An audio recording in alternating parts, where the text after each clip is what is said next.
Good evening, actually, night, evening, early morning. I don't even know at this point, but good evening, everybody, and welcome to episode 35 of Ken's Counseling Couch. This is going to be a fun one. Today, I have a brand new guest on. I was having a discussion with him on another stream. Welcome. His stream is, I'll put it in the description. It's logical, plausible, probable. For short LPP, welcome to the stream. So, What's up, Ken? How you doing? Appreciate you having me on your channel. Yeah, we were definitely having a fun conversation over there on Gen X and oh, it was carrying it on great. over. So it's always a good thing. You just kind of jump over. It's a great thing about the internet, right? We can jump over and continue on conversations on other channels, right? Yep. So, I mean, we were having a bunch of great discussions between, between the Kyle Rittenhouse. We were kind of talking Ahmaud Arbery. We were talking a bit about Kim Potter, segueing on, I think, a little bit of theology, some other stuff. Just a great, well-rounded discussion. I was really surprised how that ended up turning out. And just listening to you, I was like, this sounds like a great guy. I was going to invite you on. And then she was like, well, we got to go. And I was like, well, shit, I don't want to stop. I hate when that happens because I have a tendency to stream for a stupid long period of time. Ask anyone who watches my show because I'll just be doing really good shit or having a really good discussion and I don't want to stop. And it's always Well, to my detriment. I understand what you're talking about there for sure. It's I've been known to have a few 8, 9, 10 hour streams on my channel as well. So it definitely happens, and sometimes you just don't want to stop. But at the same time, um, you, as we know from the dial-up tone that we listened to, which is freaking awesome, got some throwback memories to the days of the I know modem dial-up. people The fucking hate me for that. once you get connected to the internet, you don't necessarily want to disconnect because you might not be able to reconnect. So, hey, let's keep it going, right? Yeah, so I got a couple people asking, who is LPP? So do you want to give a little bit about you? Um, tell us a little bit about you, your channel, what's your stuff about, so we can kind of get a good idea who we're talking to. Yeah, sure. So my channel is logical, plausible, probable. The purpose of my channel really is kind of to focus on, let's think about things from all three of those things perspective, in terms of the analysis of what it means to exist, where the necessities for our existence, and are we actually reaching rational conclusions ourselves through our own analytical ability, or are we just going to regurgitate whatever we've been told to think, whether it be from a political perspective, religious perspective, philosophical, whatever aspect you're looking at. I think one of the things that's plaguing modern civilization and actually is resulting in many of the issues that you and I have been talking about tonight, right, is a direct result of a utter annihilation of critical thinking skills in modern Western civilization, and people, in many cases, willfully refusing to go and analyze things for themselves. And I think some of it stems from being afraid to question, their own positions. So my channel, it's kind of like, you look at things like, is it more rational conclusion that a, preceding intelligent agent is necessary for my existence? And then from there, like, look at the evidence. And is it the inference of the best explanation that the higher power, God, whatever your term you want to put on them, would be necessary for me to exist? And is that the more, sane conclusion based on not just faith, but the evidence? And in that context, one of the things I would like to say is, you have to look at everything as a mosaic. And if you look at just one tile in the mosaic, you're not necessarily going to know what the big picture is. And then if you say, oh, well, I don't know what the big picture is, therefore there can't be a big picture. Everything must just be random because I'm looking at this one little stone. You are not using your mind. You are not actually thinking. And the conclusions you're reaching cannot, by definition, be rational if you're going to conclude based on one piece of evidence rather than look at the plethora of pieces that are available to you. So, in the context of my channel, what I really try to do is kind of like, let's focus on a different aspect. Let's have conversation and dialogue, and really look at what are the different pieces of that mosaic, and how do they, if analyzed from an intellectual and a rational perspective, and then ultimately you say, what is the most logical, plausible, and probable conclusion to reach, and then take things from there. So that's kind of what I'm doing, and I get into debates with. Had quite a few debates with atheists on a variety of topics. Get into some theists sometimes, different conversations, but kind of try to stay away from a lot of the like interdenominational arguments and all that kind of stuff. It's like, hey, if we can't even agree that a higher power must exist, then what are we even doing arguing about, which denomination do you agree with or disagree with the most? Those kind of things don't seem very logical to me if you can't even agree that on what the starting point is. That's a really good way to explain it. Like I've always, doing my job, it's you have like I mentioned this the other day on one of my streams, is I've had clients that uh, were that they had political views or something that were different than mine, or had personal opinions that were different than mine. Okay, whatever. And you know, in that moment, I can't. It's like okay, whatever. Fucking, I don't care. It's whatever. I'm here to help them or whatever. And I've had situations where it's like, why can't you think rationally about this? Like, why are you making this like the personal side of it? But I obviously can't let it transition to the professional. Like I can't let it impact the quality of my care. But I've had those moments. But I always try to work from the perspective of, you know, how if I feel confident in my viewpoint, in my belief system, or whatever my stance is I feel that if you were truly confident in it, that you can argue the other side well enough to try and convince someone of that. So, for example, if I'm anti-racist, right, I could strongly make a good case for why racism is a good thing because I believe that well, because I have enough evidence to back up why racism is bad, is just an example. But I could make the argument the other direction to stand by what I'm saying. People disagree with me to use that type of perspective, but I Well, believe it gives you. Go ahead. well, what's very ironic about the point you just made about people disagreeing with you on that is, there's two aspects. You got the internal critique concept, which is, like, hey, I'm going to put myself in the other person's shoes and then try to analyze their worldview and the evidence they're putting forth from their perspective, and then as a result of that, creating, as what you're describing, the steel man, right? You're steel manning the other person's arguments, and you actually can you regurgitate what the other person's argument is and their positions are? Because if you can't do that, then by definition, you can't actually know whether or not you have the correct interpretation of what their position is if you don't know what their position is. And I think that that's something. I love get your opinion on that. But like, it seems like what you and I are talking about right now is becoming the commonality across the internet and just, modern civilization. Like, nobody actually wants to analyze what the other person said. It's like, oh, no, there's this one thing I don't think I agree with you on, therefore I'm going to just reject everything else that you stand for. I'm not even going to listen to you. That is so frustrating And to me when I see that, or have someone like that. You run into someone who's you have, and people will lose friends and lose relationships and stop talking to family over a single thing. And to me, it's kind of dumb because I've got friends and family that they have some of the weirdest beliefs to me, or stuff I can't, like, fuck no, I'm not even touching that. But I can still be friends with them. Some of my best friends have completely different political views than mine, different moral perspectives than mine. Doesn't mean you can't associate with them, that you can't talk to them. And it's really sad to see that type of perspective come up because you can no longer have like a rational conversation. And it sucks. And it was kind of one of the reasons I jumped on to Gen X's stream is, for example, YouTube chats. In the YouTube live chat, you have 200 characters to make your point. And it's fucking possible to do it correctly. And just like with Twitter, it's what, 280 characters now, or whatever I think the limit is. yeah, You have to do yeah, it's whatever you 280 want to say now. in 280. I remember the days of 140. God, Man, that that was was brutal. awful.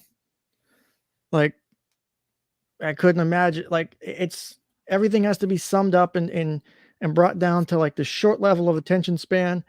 Everything has to be like an own, or like, oh, you got BTFO. Don't, like, just stop for a fucking minute and listen to, like, for example, I get shit on for a lot of things. I have a lot of really controversial views apparently, and people will shit on me for that.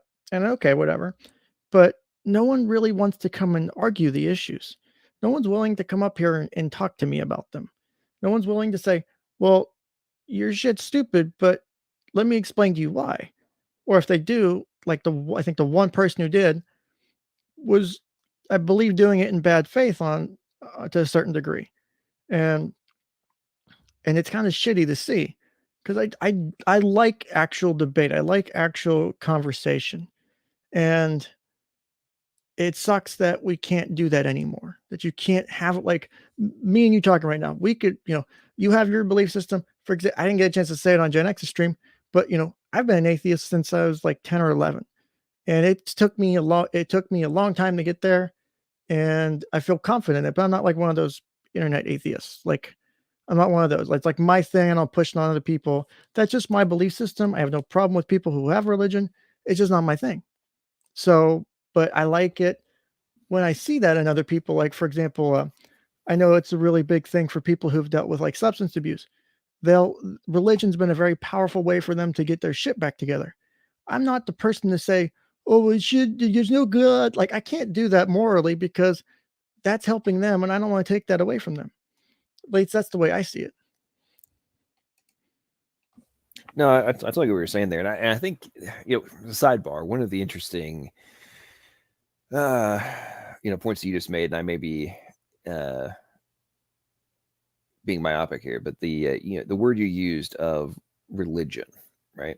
So I think that religion has the vast majority of it is completely man constructed, and the many of the things, even like using Christianity as an example, the a huge amount of the denominational divides and all this kind of stuff are completely fabricated. Like you don't find half of the major breaking points even in the Bible itself, which is very ironic. And it's like if you actually go and read it, it's like, it doesn't say a lot of the stuff that people are fighting about, right? And this goes back to my earlier point in relation to are we analyzing whether or not a God exists or does not exist, right? First, before you even get into the aspect of religion. And it's like if you can't even if you're not being able to reach a conclusion that says that one is more probable than the other, then you actually, it's like, okay, I think this one is correct, whichever side, right? Then you're everything, it's the fruit of the poison tree, right? From the legal term, right? And everything you've then extenuated out from there, if you haven't actually for yourself, I'm talking about you, I'm talking in general, right? If people haven't gone and actually analyzed things for themselves all the way down to the root of their worldview, then by default, they have the fruit of the poison tree that can be extrapolated out and you get to the branches, right? And I think in line with your point of people being able to have debates and actual discourse and back and forth dialogue, and actually being able to find out, oh, okay, well, I don't agree with you on this, and this, but I totally agree with you on that and that. And then very often, it's very ironic, people forget that the original purpose of debate was to hopefully, and in many cases, in most cases did, two opposing parties could usually end up coming up with if they went into it with the objective of trying to argue the best for both sides, right? Not just to attack the other. That very often they came up with better solution in the end, right? Through the comprehensive and purposeful dialogue and debate, they came up with a better solution that if it just went with, person A or person B, the conjoining of the two ideas, usually they come up with a better third idea together. And I think that skill is has been completely obliterated in the United States. We use us as an example, right? Like it's just gone. We're not having the political debates during primary season, all that kind of stuff. Like it's like 30, 60-second responses, a bunch of talking point fluffy BS. And then, oh, I don't like what you said. Oh, you don't mean that. Oh, you lied. All this kind of, the crap that we see, and then move on to the next question. And it's like, so you think that, okay, we're going to like vote for people to like run, or we're going to grant them massive amounts of power in 60-second sound bites. What? You can't do that. It's not possible to just like that is effectively the Twitterization of things on, because you have so many seconds where you can buy ads and try and make a point, and you really can't get a true understanding of something in that time frame. You can't translate all this complex shit down, all these policies, all this stuff down to just like with, for example, going back to the Kyle Rittenhouse shit. You can't distill the entirety of that case down to like a 3-minute news segment. It's fucking impossible. Maybe 10 if you did it right. to get all the facts in, to lay everything out, and you have to be fucking on your game to do that. And If you you better don't, have an amazing editing team to like have all the yes, visuals like in a very succinct and like graphically perfect perspective, and then just the timing with your words being exquisite to be able to pull that off. I agree with 100%. and It's even kind of if ironic. and even in that, you're still not going to understand it in the 10 minutes. You're going to rewatch it to understand it. You're going to have to go back a couple more times to really process it. That's what the whole point of repetition is. That's the whole point. We reinforce things or add things on top of a specific point or concept to help further the understanding of the core point. And then you slowly start to get to higher level shit, if that makes sense. No, completely. I mean, the multiple layers of information and communication that are occurring, it's kind of interesting. It's very interesting to me in the context of like technology, right? So the advancements in tech from both a communication perspective, computation, all those different things have just been exponential, right? And like I remember when I was getting into the tech game with my business, uh, things were exploding rapidly, but you still had to know a lot more than you have to know now. Like nowadays, we have drag and drop everything, right? You have Mm-hmm. no, you don't really have to know anything about code. Like heck, that's what like Squarespace and all those like Weebly and all them, like their advertisements are like, you don't have to know how to write code in order to build a website these days. It's like right, that's the winning point. But no, the fact that there's like high level code behind all that, enabling drag and drop, didn't go away, but the end user no longer thinks about it, right? And things that are actually very, very complicated now are being able to seem very simplistic from the external perspective. And that is, in my opinion, is dramatically mitigating the cognitive abilities that would be necessary to, analyze and actually, contemplate and understand the fundamentals of different things that would be in play in regards to the higher level, like understanding the multiple layers that you and I are talking about now, right? And we've in our education system, we completely, and just modern society, we completely obliterated the need to have the ability to understand multiple layers. And one of the things that really made this stick out to me was, so I've been a very, like, I'm basically a chess addict. I play ridiculous Oh, amounts of that's games of cool. chess every day.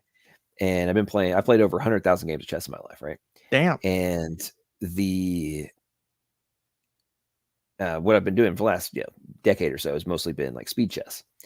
And I really lost my appreciation for what all of the years of playing chess and all the different layers and the pattern recognition, all that kind of stuff that's in my head, right? I lost appreciation for it, not in terms of I wasn't doing it, but that I didn't recognize it until I started trying to teach my daughter how to play chess. Hmm. And then I was observing her both, initially learning how to move the pieces and then starting to recognize what I was doing and trying to trap her, all those kind of things. And I remember one day I was laying on bed playing with her, and there was like moment of epiphany to me. I'm like, holy crap! The amount of computation that's going on in my head when I'm playing, a 1 minute bullet game of chess, and we're producing, like 40 or 50 moves in a 1 minute game, and at a high level, not just like randomly moving pieces, like actually having strategy and performing, complex traps and all these kind of things in the chess game, but doing it at an extraordinarily rapid level. And then thinking about like what was necessary over all the years of me playing in order to get to the point where I am now, and being able to analyze, beginning, opening, mid game, end game, different strategies, all those different aspects of the game of chess, being able to do it very, very rapidly and not even having to be, consciously thinking about it as much as I normally would, right? In other aspects. But then being able to apply those skills in business and, politics and just other aspects of, interaction, it's something that has been, I in my context of using chess as an example, but like those types of skills used to be taught at a very young age, right? People were being taught those. They were teaching logic, high level logic, in middle school equivalent, 100 years ago. And now we don't even teach people the rules of logic unless they're like getting a degree in philosophy or something, right? Now. And yet it used to be that kind of stuff used to be taught in middle school. And then we're wondering why people are engaging in irrational activity or allowing irrational activity to become the norm in their society. It's because they're not being taught the cognitive ability to analyze and to recognize the irrationality that's surrounding them. I don't know if that all makes sense, but it I find it very disturbing. No, it definitely is. It's like what I've had to deal with.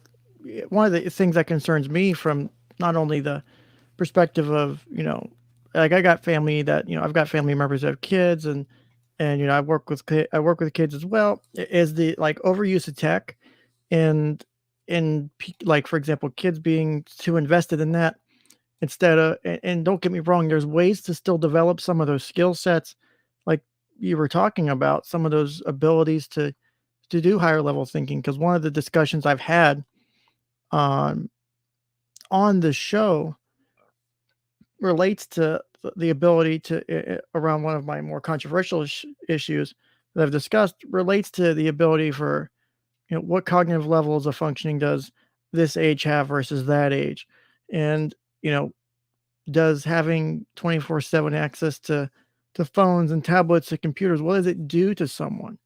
I grew up on computers. I was using my first experience with the internet was web TV, which most people don't even know what the fuck that is anymore. But my first thing was web TV when I was like 8 or 9 or something, and I got my first actual computer at 10. It was stupid expensive. It was like my only Christmas present that year. Um, and I was basically let to run free on the internet. Uh, I didn't really have any restrictions for good or bad. So, and the internet's a lot different now than it was back then. There wasn't social media. Like I was doing Napster and LimeWire Oh and yeah, I remember forums, that. all Oh the yeah. forums and chats and fucking back when Yahoo still had chat room. Like Oh man, I was Yahoo all over Chat, the fucking internet, man. Yahoo Chat was freaking epic Oh back in god, the it day. was Man. Okay, it so was great but horrible. The shit that went on in there. oh man, Man, my parents are not the best with the internet. I may or may not have said I was older than I was on a few occasions. Let's just say that. But How fucking the dare you? How dare you? yeah, actually, okay, No one lies about their age on the internet. so fun. Well, yeah, but I was like 13, lying about being 18, that kind of stuff. But so in line with what you're talking about there. So funny. When I was a kid, when all this stuff you're talking about was happening, so I used to wait till my parents would fall asleep, and I would sneak out of my room and hop on Yahoo games, and they had ladder chess back then. And like 2 o'clock in the morning, I would like go out there, turn on the computer, and I would play chess until I heard my dad get up in the morning, and I would turn off the computer real quick and run back and like pass out. The Man, it was so much fun. And then I discovered Yahoo Chat. And oh man, that 13, 14-year-old boy, oh man, that was bad. Mm. That was very bad.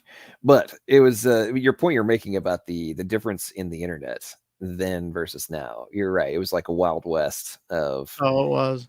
things to It explore, was new things being great. created, and that's kind of why I say my earlier point about the lack of appreciation for it, right? So my company that I had, we built web applications and websites and all this kind of stuff, right? And so I had to, that wasn't my background as a business, but I had to learn all this kind of stuff, right? And so I was discovering APIs and, libraries and all these different things and templates and, MVC frameworks and all these different things that were available. And now I look back when I talk to people that are, in their early 20s now, they have zero appreciation or even recognition of how different things were just a decade ago from a software development perspective, and just the monumental shifts that have occurred just in Oh, the last decade, it's right? huge. And I let was alone trying the to last learn 20 years. PHP when I was 12 or like I was 12 or 13 trying to learn PHP and HTML, making my own shit. Like it was difficult. Now I do Python for fun. It's one of my hobbies. Shit's hard. Like it gives you a better appreciation for the shit. Like when I use a computer or use an app or use a website, it's like I know how much shit went into this. Like I can understand the difficulty and why when shit fucks up, it just doesn't come back on that quick. And why you can't just be like, why isn't my shit working? You know? So I can get that. No, it's astonishing to me. And but in line with all that, since you do learn PHP and mess around with Python and everything, so um, I'm curious, do you understand? Obviously, you're in this context talking about a higher level language. Are Yeah. you familiar with like the like information and communication theory, like fundamentals, machine code, logic, all that kind of stuff? I know a bit about it. My job when I was in the military was very technical. It was in the actual name of the job. Um, so like we had to learn uh, math. We had to learn all the different types of physics. Had to learn a lot about computers. Had to learn about Unix, Linux, a bunch of like.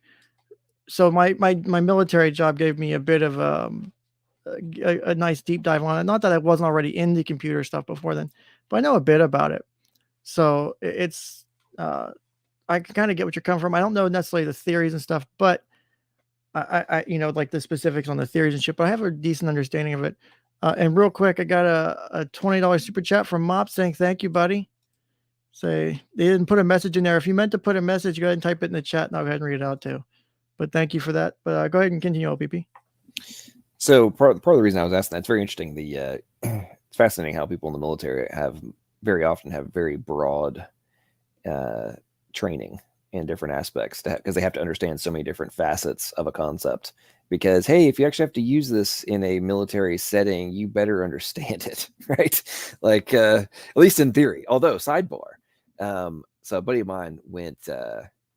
He's now in the Marines, and it was very interesting how number one, the artillery is being removed from the Marines.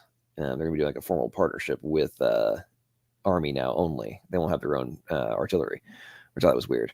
But more Yeah. importantly, they actually basically there's actually a major change that's been happening in the military as a result of a general finding out that they hadn't been for years. They haven't been teaching people how to actually do the calculations for firing of artillery. They're just completely relying on the computer calculations. And my dad was actually he was a battery commander in Vietnam, and he told me all the stuff back then, how they had to do all the math and like be able to calculate it. And he'd be out flying around in a helicopter doing observing, or they getting called in because his Ford Observer was killed or whatever, and they'd like fly out in a helicopter, see where people were pinned down, and he would sit there do the math from the helicopter to like call in the artillery fire and such. But anyway, this general found out that like, what do you mean the guys that are shooting the guns don't know how to do the math? Like that's a freaking problem. Like, what That's happens if we have any kind of like a EMP or the shit breaks? Like, they need. you bring up a fucking great point. If I can real quick. So if I don't think I mentioned it, so I have a very broad background. If I've been an EMT, I've been a firefighter. I was in the military doing a really technical and scientific job. But so like I've got a lot of experience. But one of my things that what you're talking about comes back to is when I was doing my when I was in college for the fire academy. I was doing the fire academy, and we had probably some of the best fucking instructors, and we had access to like thermal imaging cameras and fancier shit to do like building searches and stuff. They wouldn't let us use it. They they were fucking evil. We had Camp Fun, Camp Funner, and Camp Funnest, which they're not fun. They would bet on who would throw up first. It was really funny. They would make us use old school steel bottles for our SCBA for our air packs instead of the new light carbon fiber shit. They would make us do it this way. They would not let us use technology. They wanted us to be able to have the ability to go into a building and do a left hand or a right handed search, to be able to survive without tech, because when that shit fails, you have to be able to fall back on it. So having that there, having that, training drilled into you, I still can remember that shit to this day. If I had to, I could do a search of a building. I could still follow through with it. I remember all of the processes. I remember this shit because it was driven into us. We didn't have the ability to rely on it. We trained with steel bottles, so that way, when we had access to carbon fiber bottles, it made it so much easier, because you're like, this shit's like nothing on my back versus that heavy ass steel shit. Ooh, like, so it's great that you bring up the point about the military with the artillery, because what happens when that shit fails? When your little fancy computer doesn't let you do your calculations? how the fuck do you do an engagement? That's concerning as shit. Yeah, yeah. I mean, it was pretty funny when I told my dad that. I mean, the look on his face was epic. Obviously as a battery commander, like, oh, what do you mean they don't know how to do the math? Like, not just, oh, they don't even know the formulas, right? They don't even know the process to do it. That's a serious problem. And I'm like, man, using it as an example, right? But this thing, that same concept is across the board. Like, I saw a study a couple years ago that it was, I forget the exact percentage, but it was in the vicinity of 90% of people under the age of 25 don't, well, at the time, didn't know how to change a tire, male or female. Damn. And I'm just like, okay, if you don't know how to change a tire and well, at least as a dude, like, that's a serious freaking problem. If you can't change a tire, I mean, like, come on, dude. Like, Yeah. that's some basic stuff right there. It's but the jokes about like how many people take to change a light bulb and all that kind of stuff, like, that's actually becoming a legitimate problem. Like, if you don't know how to like put out the jack up the car, release the lug nuts and swap the tire out, like, that does not take much brain power. But at the same It's time, it's called also AAA. You have AAA. You don't need to know how to do that shit. It's exact the well, thought process. well, and but here's the other irony. This goes back to the point we're making about like the impact of technology on cognitive ability and such. So there was a study, this is like probably 6-7 years ago, they did in London specifically to determine if okay, so preface this with, you ever notice how people now in modern society cannot, half the time they can't even find their way back to their own house without GPS, Hmm. right? Let alone get across the city, right? Yeah. So some guys, some nerds get like, hey, let's go study this. Let's figure out what's going on in the brain. And so they hooked up all these cab drivers to brain scanners, right, while they were driving. And the half of them had GPS, half of them did not. And they were actually able to determine that when driving with GPS, a specific portion of the hippocampus, I think, that is used for like mapping of directions and stuff, basically doesn't turn on while you're Hmm. using GPS. Your brain basically, like, I mean, it flickers here and That there. makes Some of it's sense. remembered, but the majority of it, basically, that portion of data storage is not being utilized because you don't need it, right? Because you're just following the pathway, right? Or you're following the map on the GPS device. The guys who were not using the map or using GPS, that portion of their brain was like on fire, basically, just like going crazy. And it was hard storing all the route information.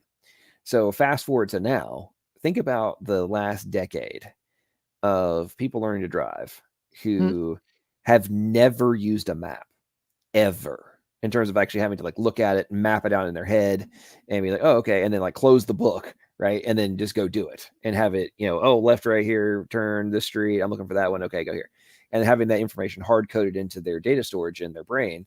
And then the next time they're making the drive, they don't even think about it, right? Like, oh yeah, that's where I'm going, and then it's just in there. Versus now, where your brain never stored the information. So if you don't have GPS, you literally do not know where you're going. And I remember after I read that That's study, I was like, concerning. that's me. Like, I not me from a like my younger days, but like now that I was using Google Maps and everything, I was like, holy crap. I started thinking about it. I'm like, there's a lot of stuff I don't remember how to get there. And so I stopped using GPS for a while, and it was like I noticed an immediate difference. Like, just on one trip, like I could get to where I was going, stop, and then in my head be like, okay, on the way back out, I'm gonna go left, right, second left, go around the curve, hang a right at XYZ store, and I was being able to immediately grasp it back in my head. And then if I use GPS, I didn't have that information. It was truly fascinating. And anyway, that's just as an example of what's happening in uh, to our cognitive ability as a result of technology. Same thing with there was another study on Google existing, right? People are not hard storing as much information in their brain because they're operating with the perspective, oh, I can just Google it. So instead of remembering necessarily the information, they just know, oh, I know I can get access to it here. And in my opinion, the long tail ramifications of that is that people are not actually understanding the fundamentals. They just know that they exist. So how can you actually have uh, true analytical ability in the moment and to actually be able to reaching solid conclusions if you don't actually understand the fundamentals that you're analyzing until you go and look for it again. Does that That's a make good sense? point. No, that's a really good point.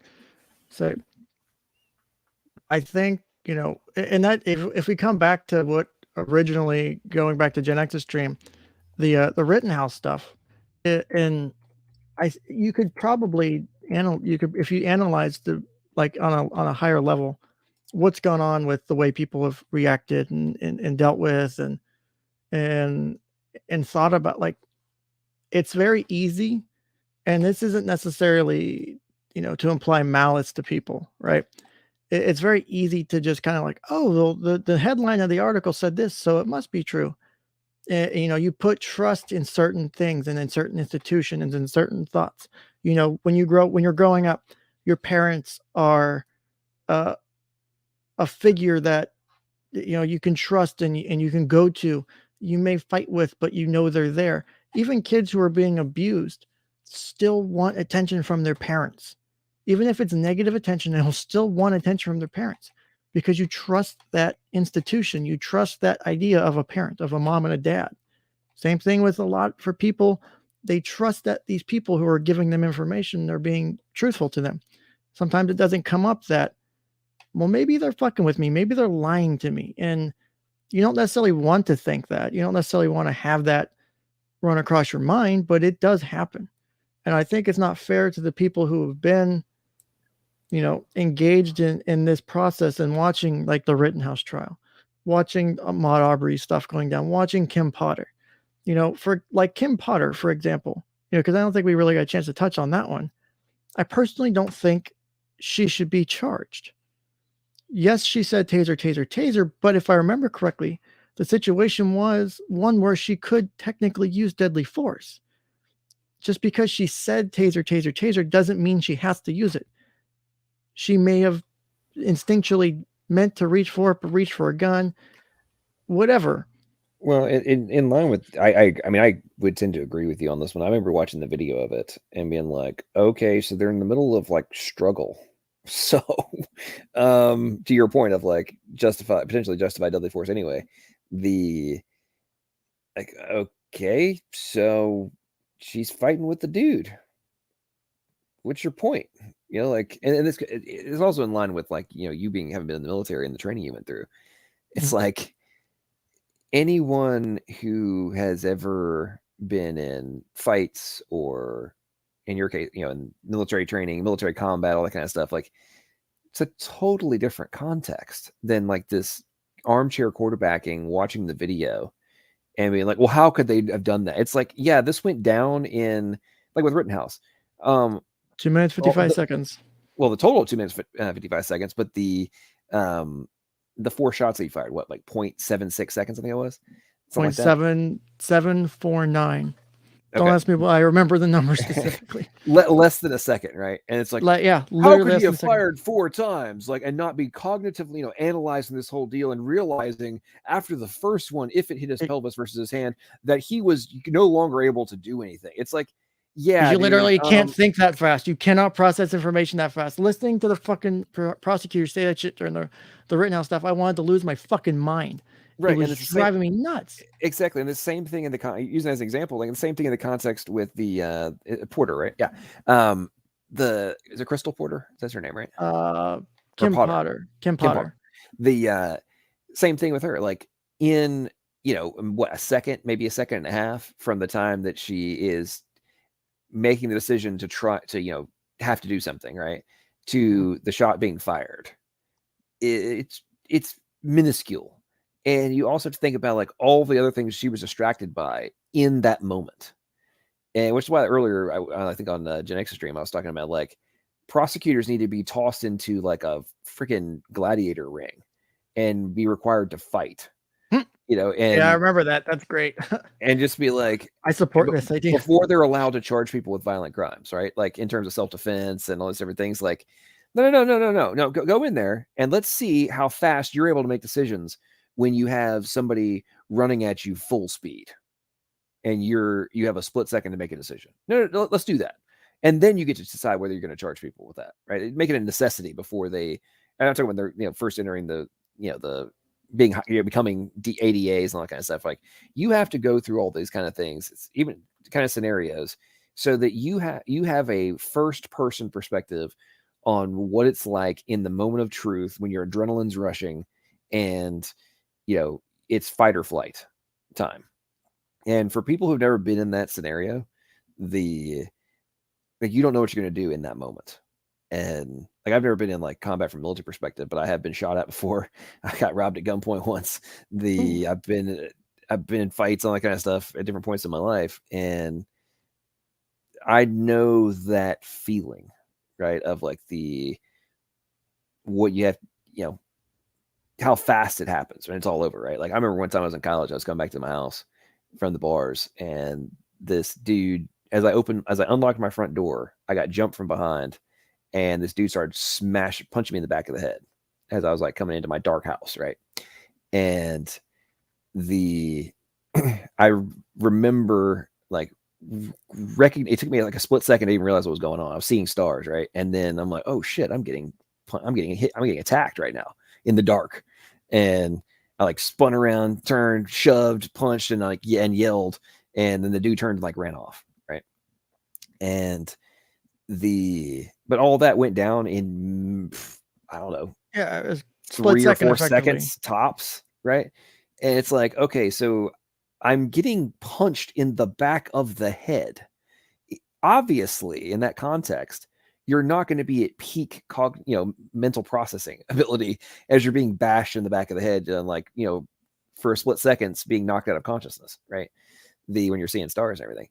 And then like adrenaline kicks in, and then you're able to like make a move for a second, but you're not having some like multi-layered thought process that's going on of like, I wonder if my best move would be to juke left then right and then maybe punch the person. Like, no, but you don't think that, right? You go into full instinct mode, right? And same thing with like Rittenhouse or the cops. I mean, all this stuff, like, yeah, you spin, turn, dudes jumping at you, going for your gun, and you're alone in the middle of a freaking equivalent of a war zone. You're going to fire. No ifs, ands, or buts about it. And you're 100% justified in doing so. And anyway, not to go off on a side drive there, but like No, you're these fine. things just Why? piss me off to listen to all these talking heads and people inside chats and YouTube comments and everything, and Twitter and Facebook, like going these diatribes. And I'm like, I Well, in the same moment, you're either going to piss your pants and be dead, or you started shooting well before him. Like the trigger control he maintained to like wait until the final moment is way more than I think I would have had. And I and I know honestly would guess that the reason he did it that way is because he was worried about exactly what happened. Is if what happens the moment I pull this trigger, and you know what? Is someone who concealed carries, that is one of the fucking scariest thoughts I have ever had. Thankfully, I live in a state that self-defense, stand your ground law, castle law, we're pretty good on it. I don't fucking do shit like that to people. And my area is pretty, I don't want to say, like our sheriff is kind of well known and kind of conservative, right leaning-ish kind of person. So if I was in like a self-defense shooting in my area, I would feel kind of okay as far as getting charged. But if I went to like one of the major metro areas that's nearby, maybe not so much because they might want to use this as an example. And it's like for me, I hate to play the card, right?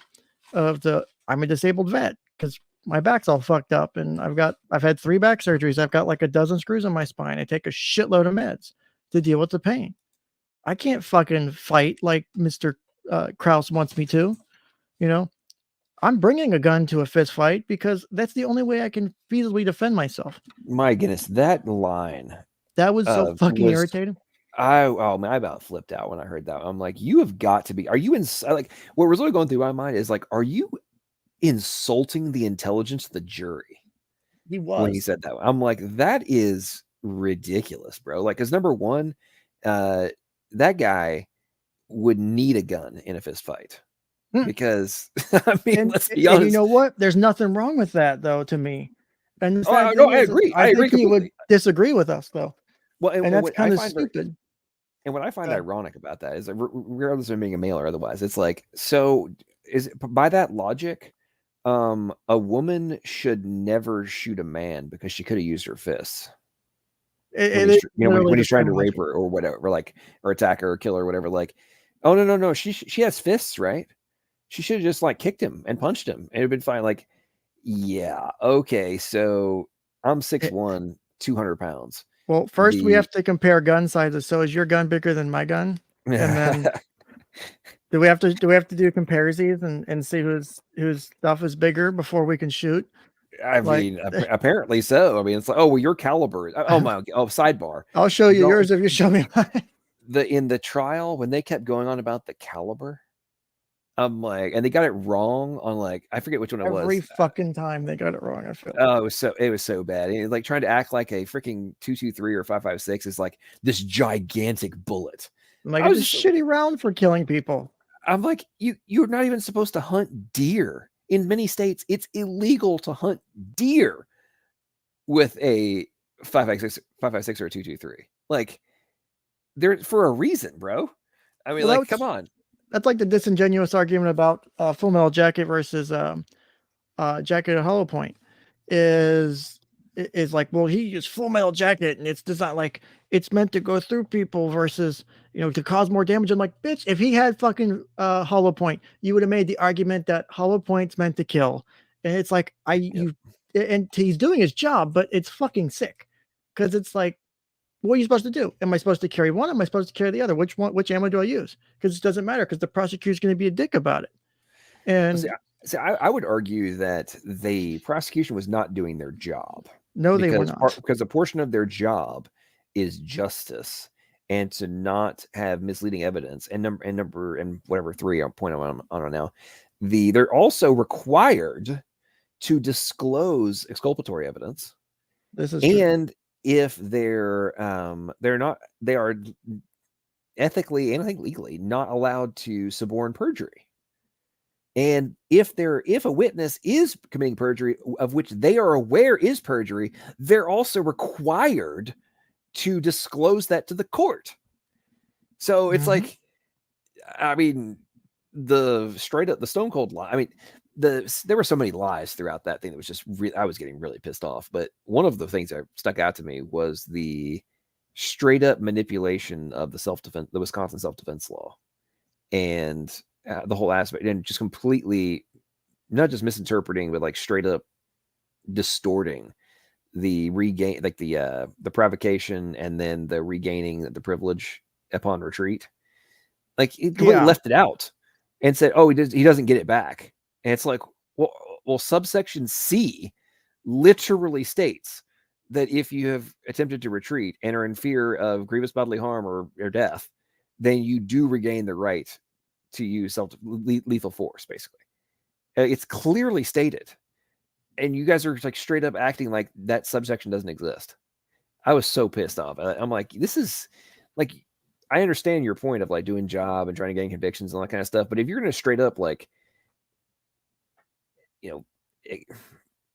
not even try and follow the law that you're supposedly upholding as the officer of the court, then you are the individual that we were talking about over on Gen X's channel that is the problem in our judicial system and is being leveraged by the political oligarchy to create the identity politics separations, right? Like, oh, this is being done to minorities at a higher level because low income, et cetera, et cetera. Therefore, it must just be systemic racism versus a corrupt prosecution and people that are getting away with all this kind of stuff because nobody's paying attention or it's not being put forth to the media or by the media to the populace to recognize it. Oh wait, because if we do that, then we can't continue to argue that everybody should hate each other based on the color of their skin, and drives me up the wall.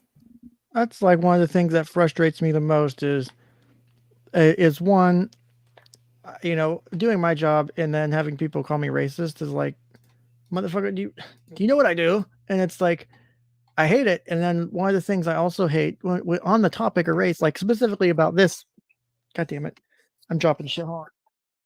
But on this topic of race, it's like I see people talk about it, and I see people who were supposedly, trying to advocate and support, different communities, and the way they are demeaning and belittling of of the shit they say and the things they do. It's like you're taking away their agency, you're taking away their ability to be a person by saying, well, they can't do this, or they have to have this, or they need this. It's it's ridiculous. It's, to me, more racist than anything I could have done personally. So Right. Well, one of my pet peeves about the criminal justice in the United States is like the complication of expungement of criminal records is nuts. And the fact that the vast majority of individuals don't even know they can get certain things expunged from their record, right? So all these people, so many people operate from the perspective that once they've gotten some kind of criminal charge, therefore the rest of their life is completely over. And in some cases it is, from the non-expungement exceptions and such. But in others, if you're able to, not go back to crime, you do have the opportunity for, in many cases, for things to get expunged if you're able to prove you're a good upstanding member of society, all that kind of stuff. But people don't know that, right? And they're not educated on it. And then even if they do know about it, the cost can be so prohibitive that the person who is, currently, based on their criminal record, being unable to get a good job, to be able to afford the attorney, to be able to jump through all the hoops of expungement, to be able to then get a good job, it's never going to happen for them. So they're stuck there, and it's like, well, I want to live a decent life and not be like starving to death and homeless. Therefore, what's my option? It's to go commit a crime, and then they get arrested, and then it just creates this, never-ending cycle. And we're not actually providing, and so I'm not saying this is across the board. There are some aspects of rehabilitation and reimmersion into society and such, but when you think about the amount of capital that is being supposedly spent on all this kind of stuff, and then the resources that are available to the people that we're supposedly trying to bring back into society versus like just kicking them back out onto the curb, which is what's actually happening in most cases. But then you look at the amount of money that's being spent, and it's like, I don't see how that adds up in terms of, all the claims there's not enough resources and we need more, raise taxes on X to, pay for this, and so on and so forth. But then the people who actually need the help are not actually getting the help. And then the politicians use it as a talking point to further divide us. Again, rather than look and do an audit of where the hell did the money go. So one of the things I did during my graduate intern, because I had to do a graduate internship for my master's degree. And one of the things we did was we got assigned to different places for our generalist and our clinical because of an issue with assignments. I ended up doing the same place twice, which I loved, but it was working at a homeless shelter that works with families. And one of the hardest things to do was help families who had a criminal history, had a felony, find a job and find housing, find affordable housing.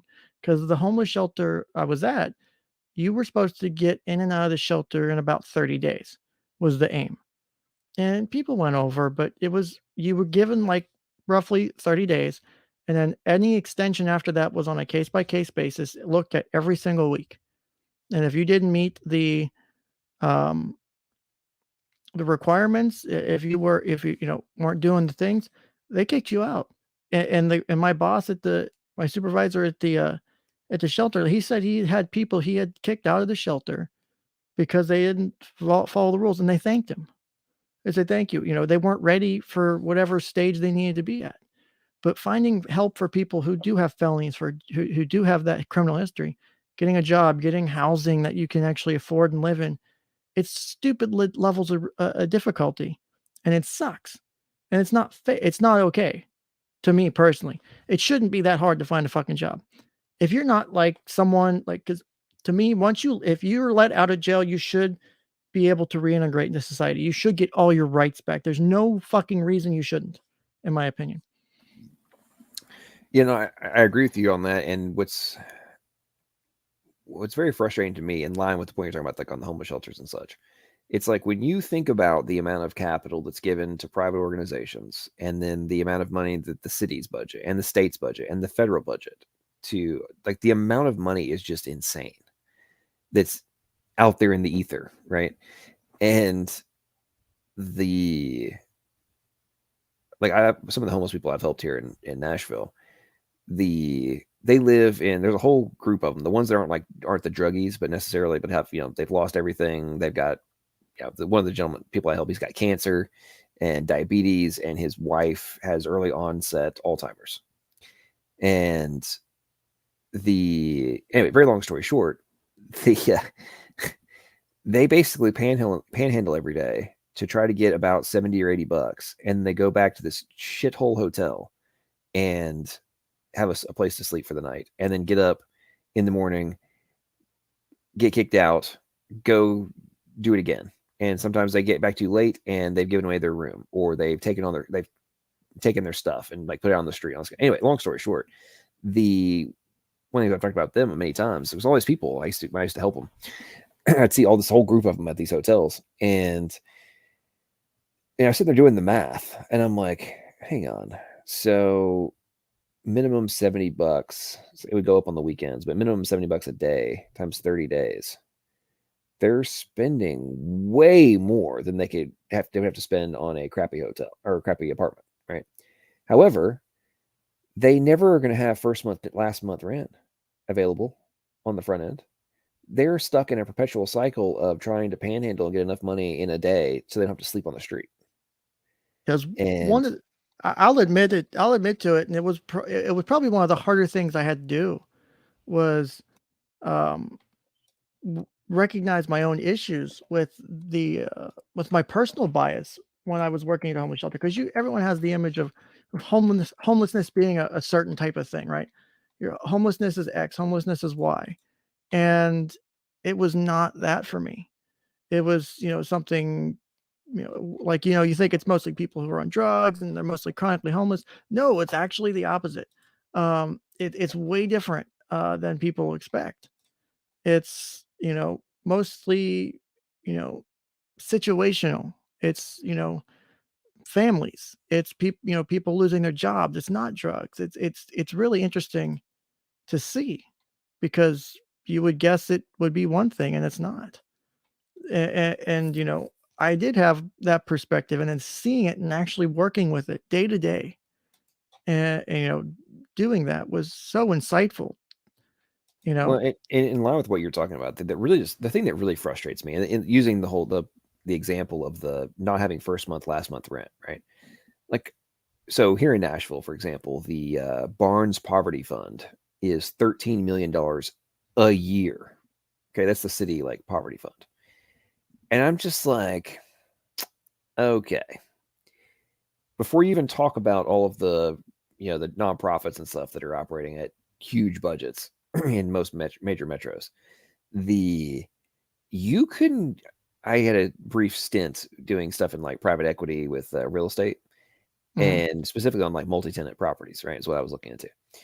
And I'm just like, if you've got $13 million a year, um, you could buy enough apartments, like cheap ones, to solve the problem immediately. Now, I'm not saying you wouldn't need to put restrictions and not just let every druggie have a spot and have to have rent at some point kick in, but give them time to get jobs and all that kind of stuff. Hey, you got X amount of time to get a job. Partner with businesses to get them a job, but hey, they don't have to worry about being on the street while they're trying to get their first paycheck, that kind of stuff. The Yeah. actually give this should not be that complicated when you look at the capital that's available to supposedly solve these problems, and then how we every tax season or every budget season you hear the politicians use the homeless problem as a reason to we need more taxes on XY. We need more raise more money for XYZ problem. If you want us to solve this,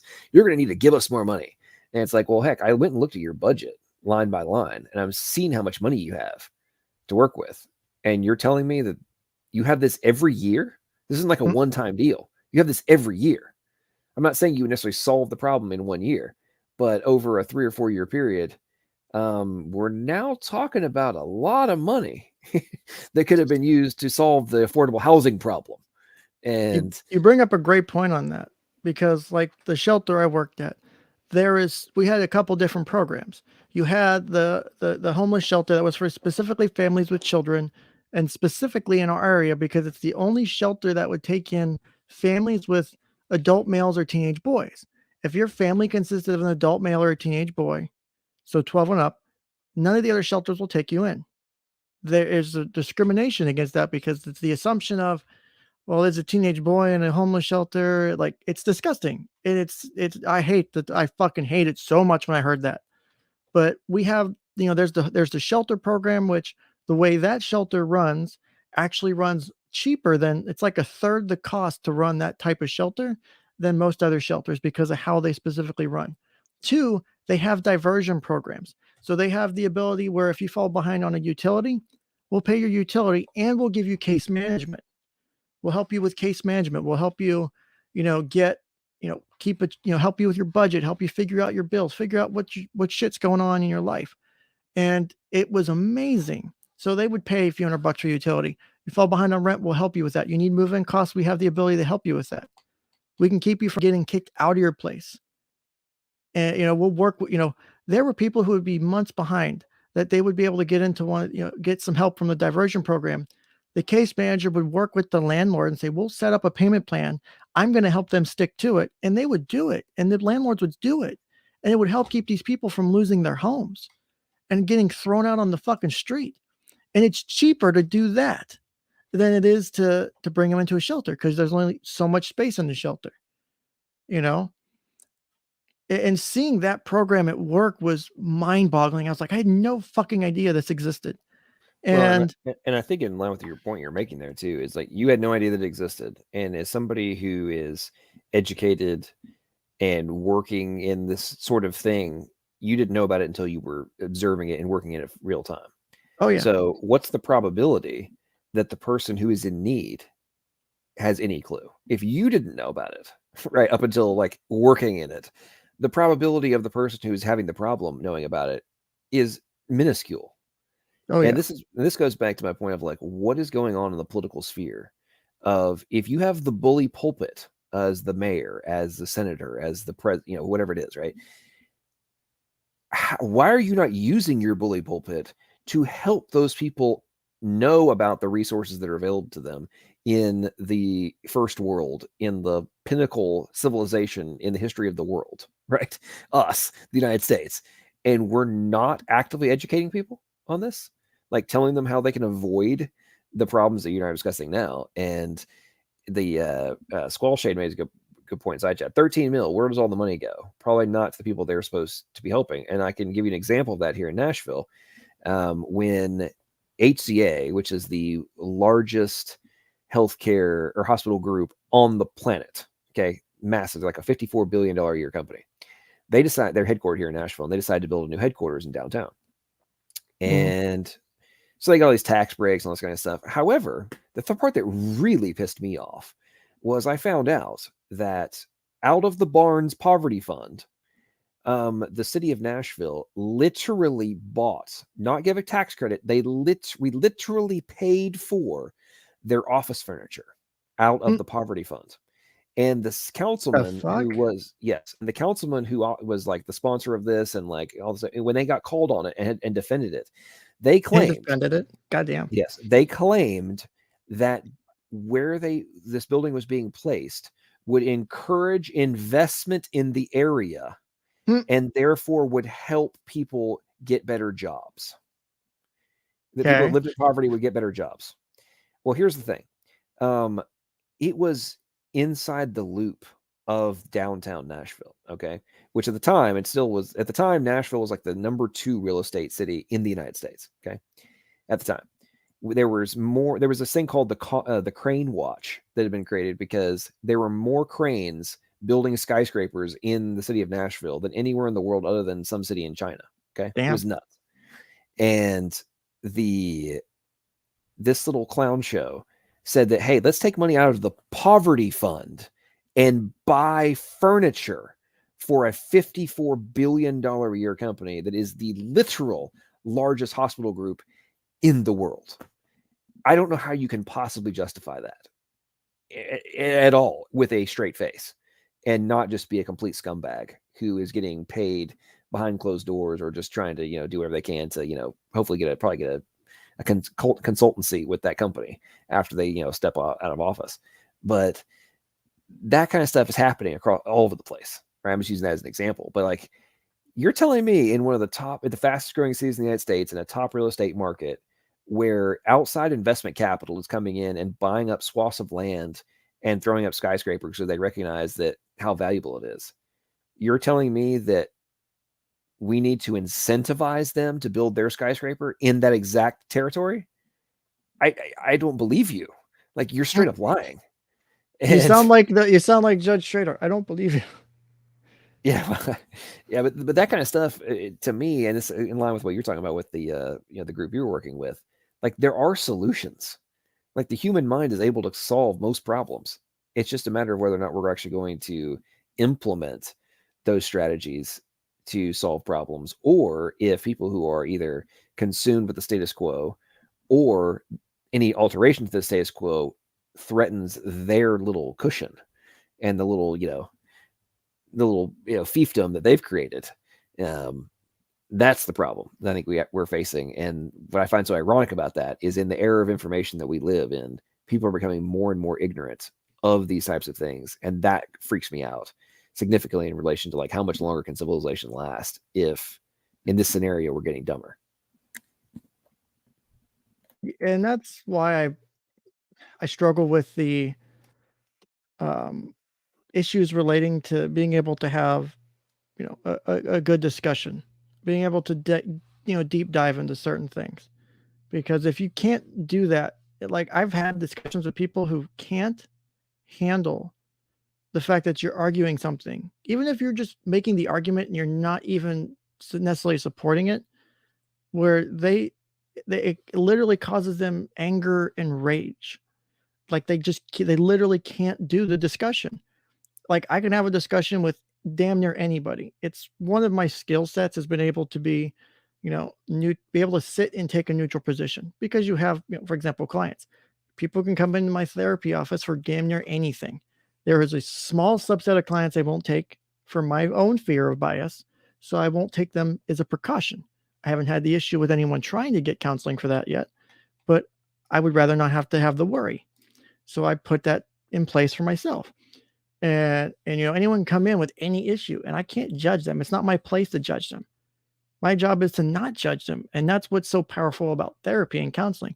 And it's why I love doing what I do is you can um you can have anything going on in your life and you can come in and sit down with someone and just tell them, here's all the horrible things going on in my life, or here's all the awful shit I've done, or here's where the bodies are buried. But you can literally say, at least in my state, you can say, and it's covered under confidentiality. You can't, it's not covered if you're going to kill or someone else or hurt yourself, but you can tell me where the bodies are buried and I'm held to confidentiality. It's the way I've interpreted confidentiality, and it's the way I see confidentiality in the state I'm in. And you know what? I would go on the stand and I would be held in contempt to hold that information. Someone trusted me with it and it's not within the exceptions because I take that shit very seriously.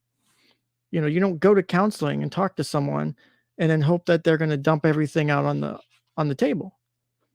And it takes a lot to be able to have a discussion with someone about a controversial topic because you don't want to, like, for example, I say you were supporting a view I don't like, and I want to have a discussion with you, and it may anger me, it may frustrate me, but it doesn't help the discussion. It doesn't help me grow to start being angry at you or cursing at you or swearing at you. Um, it, it's, it only makes things worse, in my opinion. I don't know if you agree or not. I agree. I agree and disagree. So I agree that in the era in which we live, the pushback in any kind of aggressive manner, generally, even if it's being done in good faith and not from a hateful perspective,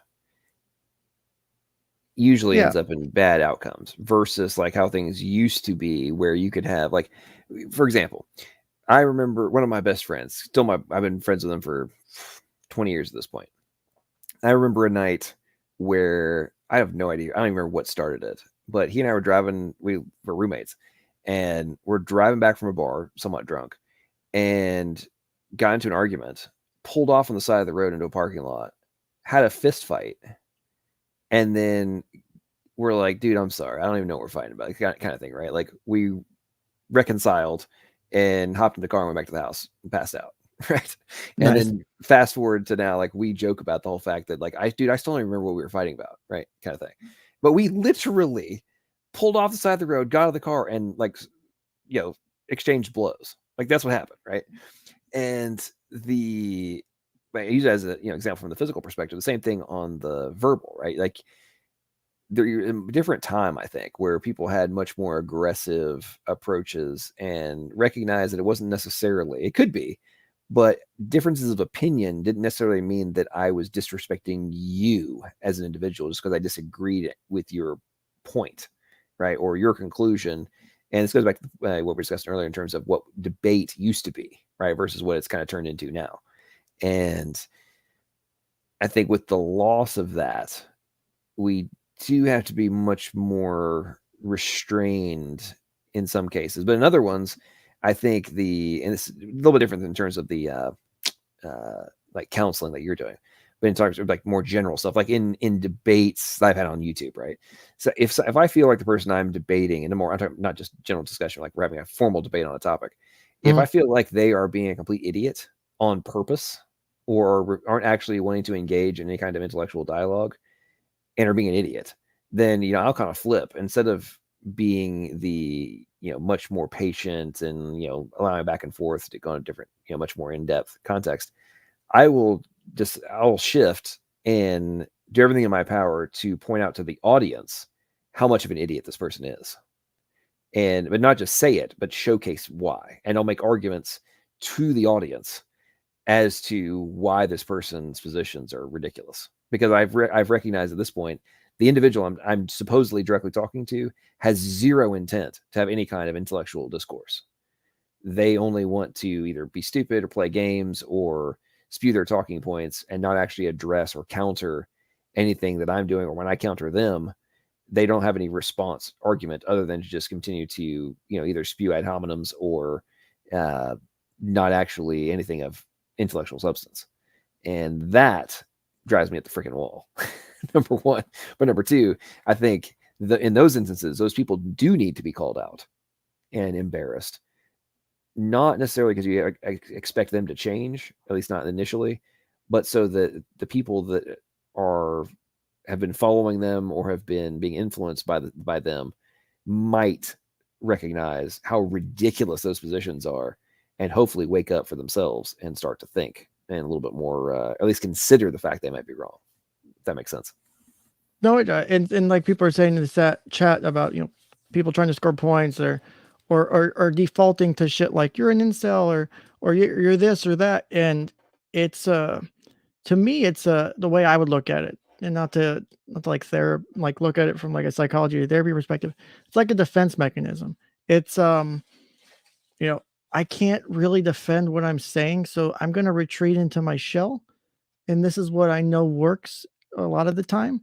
So if I, accuse you of this or accuse you of that, or if I say this or that, it'll either end the discussion or, you might say something that then, aha, of course, now I'm right because you said something that's this or that, or could be construed as this or that. And it's frustrating as shit to see. Well, yeah, It, like for case in point, so I had a debate that's like 6 months ago, and the guy, it was on here on YouTube, and this guy shows up for the debate on this other channel, and this grown man is literally wearing a onesie okay. with the hood up, and it had his freaking the hoodie had ears on it. Okay, so Nice. we're getting ready to have a debate on a formal topic, right? And this jackass shows up wearing a onesie to the debate. There's like 1,000 people watching us, and he's wearing a onesie, Mm, and I'm just like, I'm not trying to laugh, it's just funny.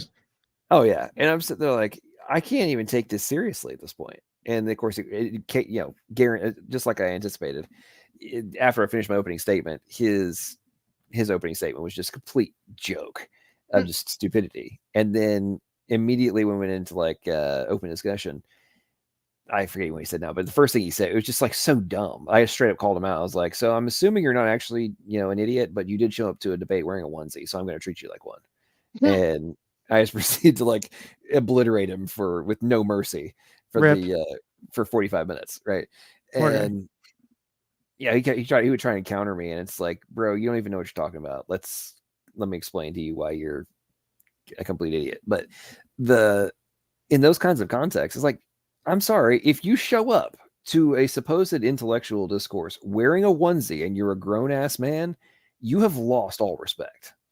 I'm not going to treat you like I would somebody who actually wants to, have an actual intellectual discussion. And I don't think you deserve it. God damn it! I need to change. Then give me a minute. I was trying to make a joke, but apparently it didn't work. Sorry. Gotcha. But anyway, that kind of stuff. It's like we're seeing it. That type of attitude in my opinion, be dramatically exacerbated. Over the last 10 years, I'd say, but especially like in the last 4 or 5 years, I've noticed a significant increase, and I think it's becoming a major problem because it's spilling over from, it used to be much more of an outlier, a small segment of weirdos on the internet are the ones that are acting like that. And now what we're observing in real time across the United States is this kind of stuff is happening in real time in the real world, the brick and mortar world, not just the digital one. And I think that is indicative of a significant paradigm shift that's happened in our society. And the ramifications of it are riots, shootings, looting, and all that kind of stuff that we're seeing happen across the United States. And people are not wanting to address the root, and kind of the point you made from a psychology perspective, they're retreating back into their shell, not actually wanting to analyze the root of the problem. Me, like, if we look at the situations that like have come up recently, we've got, because for example, right now, Kyle Rittenhouse is going to be in the media, and I did a video, I did a whole stream analyzing Kyle Rittenhouse's testimony on his direct, and so I think some of his cross too, but specifically narrowed in on the part where he had his breakdown on the stand. And I did it because I'm not gonna lie, I got triggered by people online saying he's faking it. And I cannot look at, as a professional, I cannot look at that and go, oh, he's faking it. There's no fucking way. There's no way at all. There's no way. And what happens 2 days later?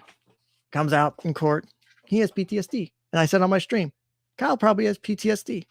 I was fucking right. And I could, there's like no way, like, because you've seen, if you look at, well, if you want to look at two perfect examples of whether or not people would look at the situation the same, you have Kyle Rittenhouse's testimony on his criminal trial, where he's crying because of having to recall all that traumatic stuff. And then if we go back a couple of years or more, go back to the Christine Blasey Ford testimony in front of Congress, where she was crying, right? You have two events where unless you are able to be neutral about it, people will say, well, no, she was being legitimate, but Kyle's crying. And then the other people saying, well, no, Kyle's crying, but she's faking it. Just look at it. Look at the fucking tells. Look at the shit that you would expect to see. Kyle's shit's clear. Ford stuff, I didn't really see it. I mean, but again, it's all in how people deal with trauma and shit. So for me, I'm going to stand by Kyle and say, yeah, he's got issues.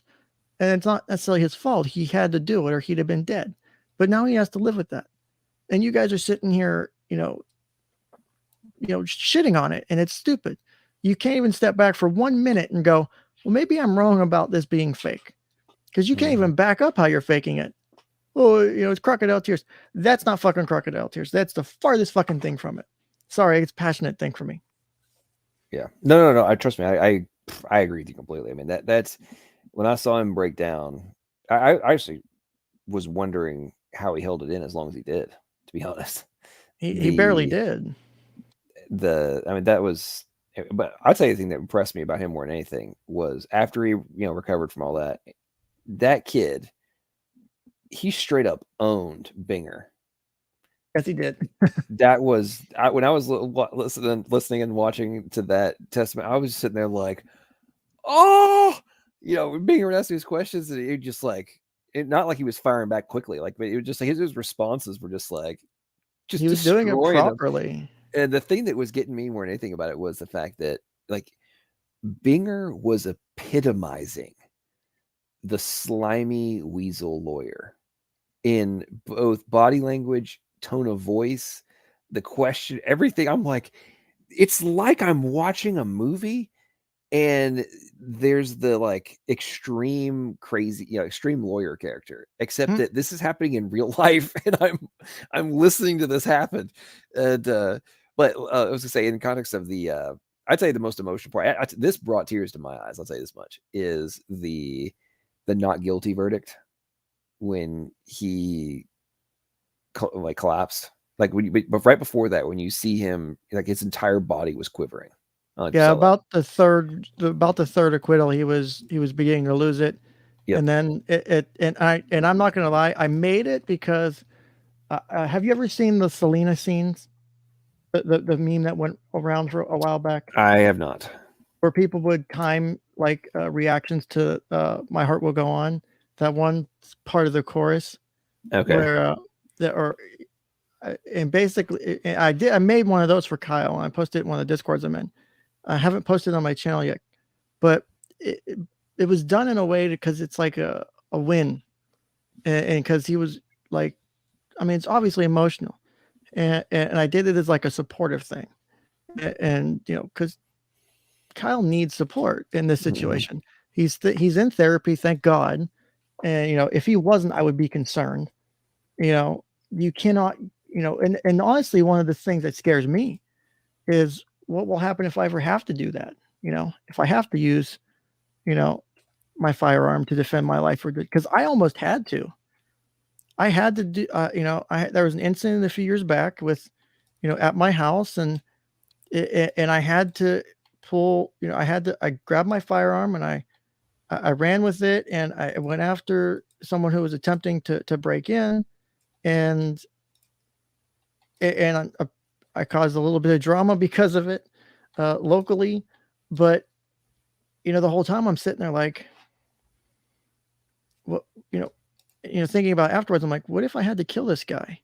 What if I would have no problem doing it in that moment because they're trying to hurt me and my family. But, afterwards, you gotta take that with you the rest of your life. Every time you pull that trigger, you gotta remember what happens. Someone's life changes. And I think people don't realize that, because people say that, he killed people, he needs to live with that, he's gonna suffer. But they say it in this negative way that's meant to like, well, he should suffer from all that, from killing people, from taking their lives, for doling out justice. And, you know, it's not that. It's not like that's one of the things that's frustrated me about this whole discussion is, you have people who are like trying to impute certain characteristics and certain things on the situation. He shouldn't have been there, he this or that, he shouldn't have done this or that. And that's why, like, I jumped on Gen X earlier, was trying to provide more information to, from because like you, I watched the whole trial, and it was just an overwhelming amount of information, and trying to sift through both the prosecution and the defense. Well, Most people don't I have tell you time what to do though, that. the anybody, I agree with you on most people don't have time, but the here's the thing for me, the case was over when the prosecution rested. I mean, not only had they not proven their case, their, their witnesses proved that he, in my opinion, proved that he had acted he was justified. I mean, McGinnis, his testimony, like Was it who was the big stocky guy? Gulch. Uh, Yeah, that was right. I mean, Balch. he said, Yeah, Balch. well, he said he was gonna, effing kill us, and they like, oh, but not to Rittenhouse, and he's like, he was there, so yes. Like, I mean, he's standing. Yeah, so I'm telling you that Rittenhouse was standing right there with me when Rosenbaum said he was going to kill us. So, like, what question are you asking me, dumbass? Was kind of what was getting to at that point. But the older lady, what was everybody calling her? God Grandma damn it. Grandma Wanda, No, there was something else. Grand Rambo, Grambo, Grambo, Grambo, Grambo, yeah. Grambo. The that was freaking hilarious. But Yep. like, oh yeah, he said he was gonna cut our hearts out. I mean, like, why did you bring these people if you're the prosecution? Like, these are your witnesses? Like, they're destroying your case. One of I, my favorite things that happened, and I don't think a lot of people caught it, was one of the, I think it was Binger. I don't remember when it was, but he was saying, um, because about the Grambo stuff, about how she had said that, and he's like, there's all these people out there, catching stuff on video, but this one thing, there's no video of. There's no video of this. Like, if this is your fucking argument, you have so many other things wrong with your case, and you're gonna point this like, there's no fucking video cameras everywhere. Do you want to watch me go take a leak? You want to video that and fucking show it in front of court? Like, there's gonna be moments where people aren't on video. What happened before video cameras? Did we not have court trials? Like, I'm sitting here like, dude, what did you get your fucking law degree out of a box of Cracker Jacks? And oh, it's so frustrating. yeah, that's all. Yeah, it was truly astounding, and oh crap, Black, what his best friend, Yeah. the first witness of the trial. What was his name? Man, what's his first name? I'm drawing a blank here. Uh, I always blank on his name too. Anyway, the last name is Black. His best friend, who dated his sister, whoever that was. When they brought him on to the stand, and he started talking, I'm like, so you're trying to get his best friend to condemn, like, so you should have had the gun with him while you're charging him with a straw man purchase of the gun, even though it wasn't given to him. Like, I find that charge, like the charge they're bringing against him, very strange. It's like, The straw man, yeah, or the straw purchase. Like, no, I think yeah, it's a dumb charge. well, I agree. Well, if he had given the weapon to him and he had taken it home with him after the purchase, okay, fine. But since he kept it, and nobody's disputing that he kept it in Wisconsin, which is why the gun never crossed state lines in the first place, in spite of that Oh no, talking point. that gun always crossed state lines. Stop fucking lying. You know you're The lying. it's like, so if the gun was at Black's house, then I don't really see how you're making that charge, because he didn't give him the gun. So that's weird. I mean, I don't know. That whole deal. It's like, even though it was obvious that he was, trying to slightly alter the truth in favor of his gun charge testimony or case. And I mean, I Even what can't he necessarily even fault him for even that. which, I Like, can't either. I can't either. But my point is that even the alteration of the truth didn't substantiate the talking point that the media was spewing about Rittenhouse. All it did was actually support the position that he wasn't the crazy, person coming out to hunt people that they were trying to frame him as. And it's like, it would make sense for him to keep the gun at his buddy's place, where they go and shoot it anyway, right? yeah. Like, obviously, with the gun laws being way more restrictive in Illinois, of course he kept it in Wisconsin. You freaking idiots! At And the gun, like, come on. my favorite part of the testimony was him. One of them was when he was coming out. They were coming at him about the gun and stuff, and he was saying he had applied for his FOID card in Illinois. And I'm like, yeah, Kyle, I love you. It's like, great, this is awesome. Like, he was trying to do it the legal way. He wasn't trying to like run around the law. I'm like, you just, Oh man, the look on Binger's face it's like when shit. he realized that the 18-year-old, now he, well, this was 17, now 18-year-old kid who he's trying to put in prison for the rest of his life knew the law better than he did. That was a little embarrassing. That was hilarious, man. When that happened, I was like, "Oh my goodness, we are dealing with a complete idiot in Binger." That's I one way mean, to say it. It's being the, the nice. the point I was making earlier about him being like the epitome of the weasel, like slimy lawyer. I'm like, he's also dumb. Like this is Well, amazing. Oh, it's just, but well, either just dumb or so corrupt and gambling that the jury is dumb. why not both? It's one or the other. Well, that's also possible, but I don't know. I I'm just glad that the one juror came to the conclusion. I was so worried about a mistrial because I knew what would happen if there was a mistrial, and Kyle doesn't need that. The country doesn't need that. To be fair, like we don't need to go through this shit again.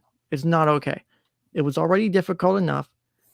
There's no need for it again. Just no. Personally, that's my view. Like we don't need this again. We if there had been a mistrial, I would have prayed for basically the team that Robert Barnes was trying to put together being his counsel. yeah. Because can you imagine how a team of more competent attorneys would have just showcased to the United States and the world that was watching the just how stupid the trial was and just obliterated everything.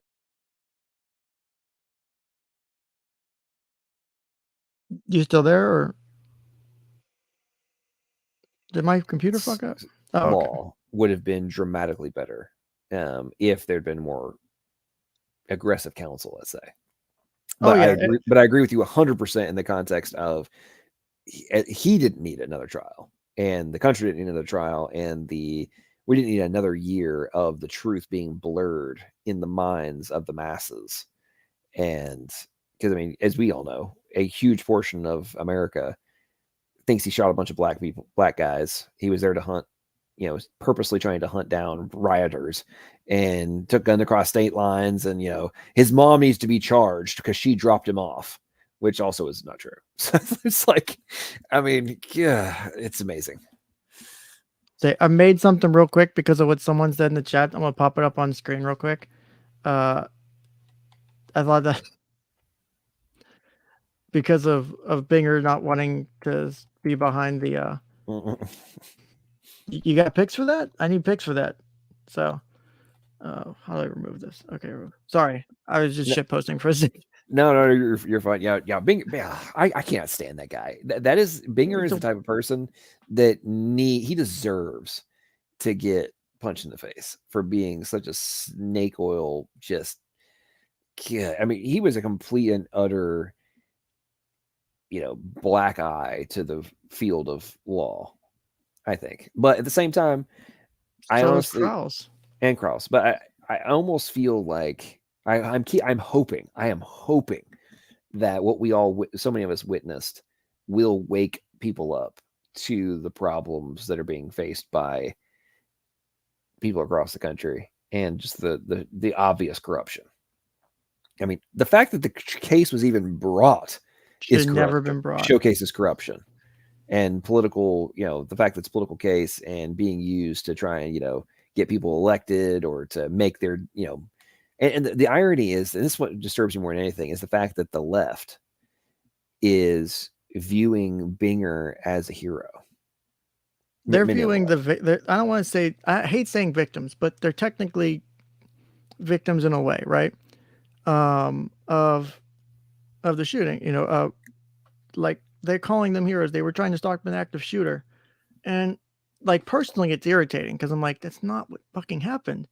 And I don't, because here's the way I can view it, right? Is I can see this in about 3 different ways. Is okay, these people have this view. Do they not actually know what happened? Because that's possible, and they still hold the view, right? That's one thing. They have their viewpoint. They think they're heroes because this is what they heard or saw or were told or whatever. And so that's their legitimate belief system is one option. 2, maybe they have some information, maybe it's not, even with the way it went down. Maybe they still think they were, trying to do the right thing, but it still ended up being kind of all fucked off. And so maybe that's why they see them as heroes, or three, they're being disingenuous. I mean, there's a bunch of things. And so, like, I don't want to assume, because like I said earlier, I don't like assuming ill will from people. I don't like assuming that people are lying. I hate doing it. I recognize it makes it harder for me to do things and engage in certain things, because I have seen people engage with me completely in bad faith. And I try to still take them on the assumption that they're trying to act in good faith. And it's hard sometimes, but I feel like I have to do it, if that makes sense. No, it definitely does, and I think a good example of the reframing that's happened very successfully for many people, in terms of them being going from villain to hero, is that the way it's been portrayed is that those guys were he's an active shooter, right? So they're the equivalent of, who are the two guys? You remember? Oh man, I think they're from Oregon and California. Maybe they were. One of them was like a army guy, and his other buddy was in college. And they went over to Europe, and they on the train, the terrorist came out and they charged him, took him down. You know what I'm talking? You remember what I'm talking about? I don't remember off the top of my head. They made a movie How, about it, but how long ago was it? it's like 3 or 4 years ago. Yeah, So for the audience, the story is this. So these two best friends, one had gone to the military, the other was in college. They decide they're going to go on a trip together. They go over to Europe and are like touring around, and they're on a train when a terrorist comes out of the bathroom, guns loaded, and starts shooting. And nice. these two guys charged him and took him out. And I mean, they got injured, but they were able to beat him and basically saved the train. Like they literally saved the day. Okay. And my point I was making is that it's the same thing with like the plane that crashed in Pennsylvania, 9/11, right? Like those guys made the decision, like, hey, we're gonna go for it and stop these folks, right? No, those are fucking heroes to me, because No, they knew. I agree. Yeah. No, I agree. I agree that those guys are heroes. The point I'm making is that the media has has successfully in many instances, for many people, as we're observing, as people were interacting with on the internet, and we're watching pontificate about this, right? The Rosenbaums, Hubers, and Grosskreuzes, how I pronounce his name, they have been reframed by the talking heads to be the equivalent of the guys on the plane, the guys on the train, right, who went after the terrorist, right, instead of them actually being the villains that end up getting shot, right? And the complete, we're like a complete 180, right? Like, in what other scenario would the 5-time convicted child rapist be considered the person who was the hero, right? But people are actually arguing this, right? And that somehow the Rittenhouse is the villain for taking out the guy who was trying to attack him and had this, extensive criminal history. And same thing with Huber, like smashed him in the side of the head with a skateboard while he was on the ground. Oh no, he's the hero for trying to take away his gun. Like, what? In what scenario is this? The kid's running to the police to surrender. Like, how is that? How does he become the hero? In anybody's mind, unless the way it's being framed has been manipulated enough and gambling on the average level of ignorance of of reality, the people that are being influenced. I mean, it's very Machiavellian.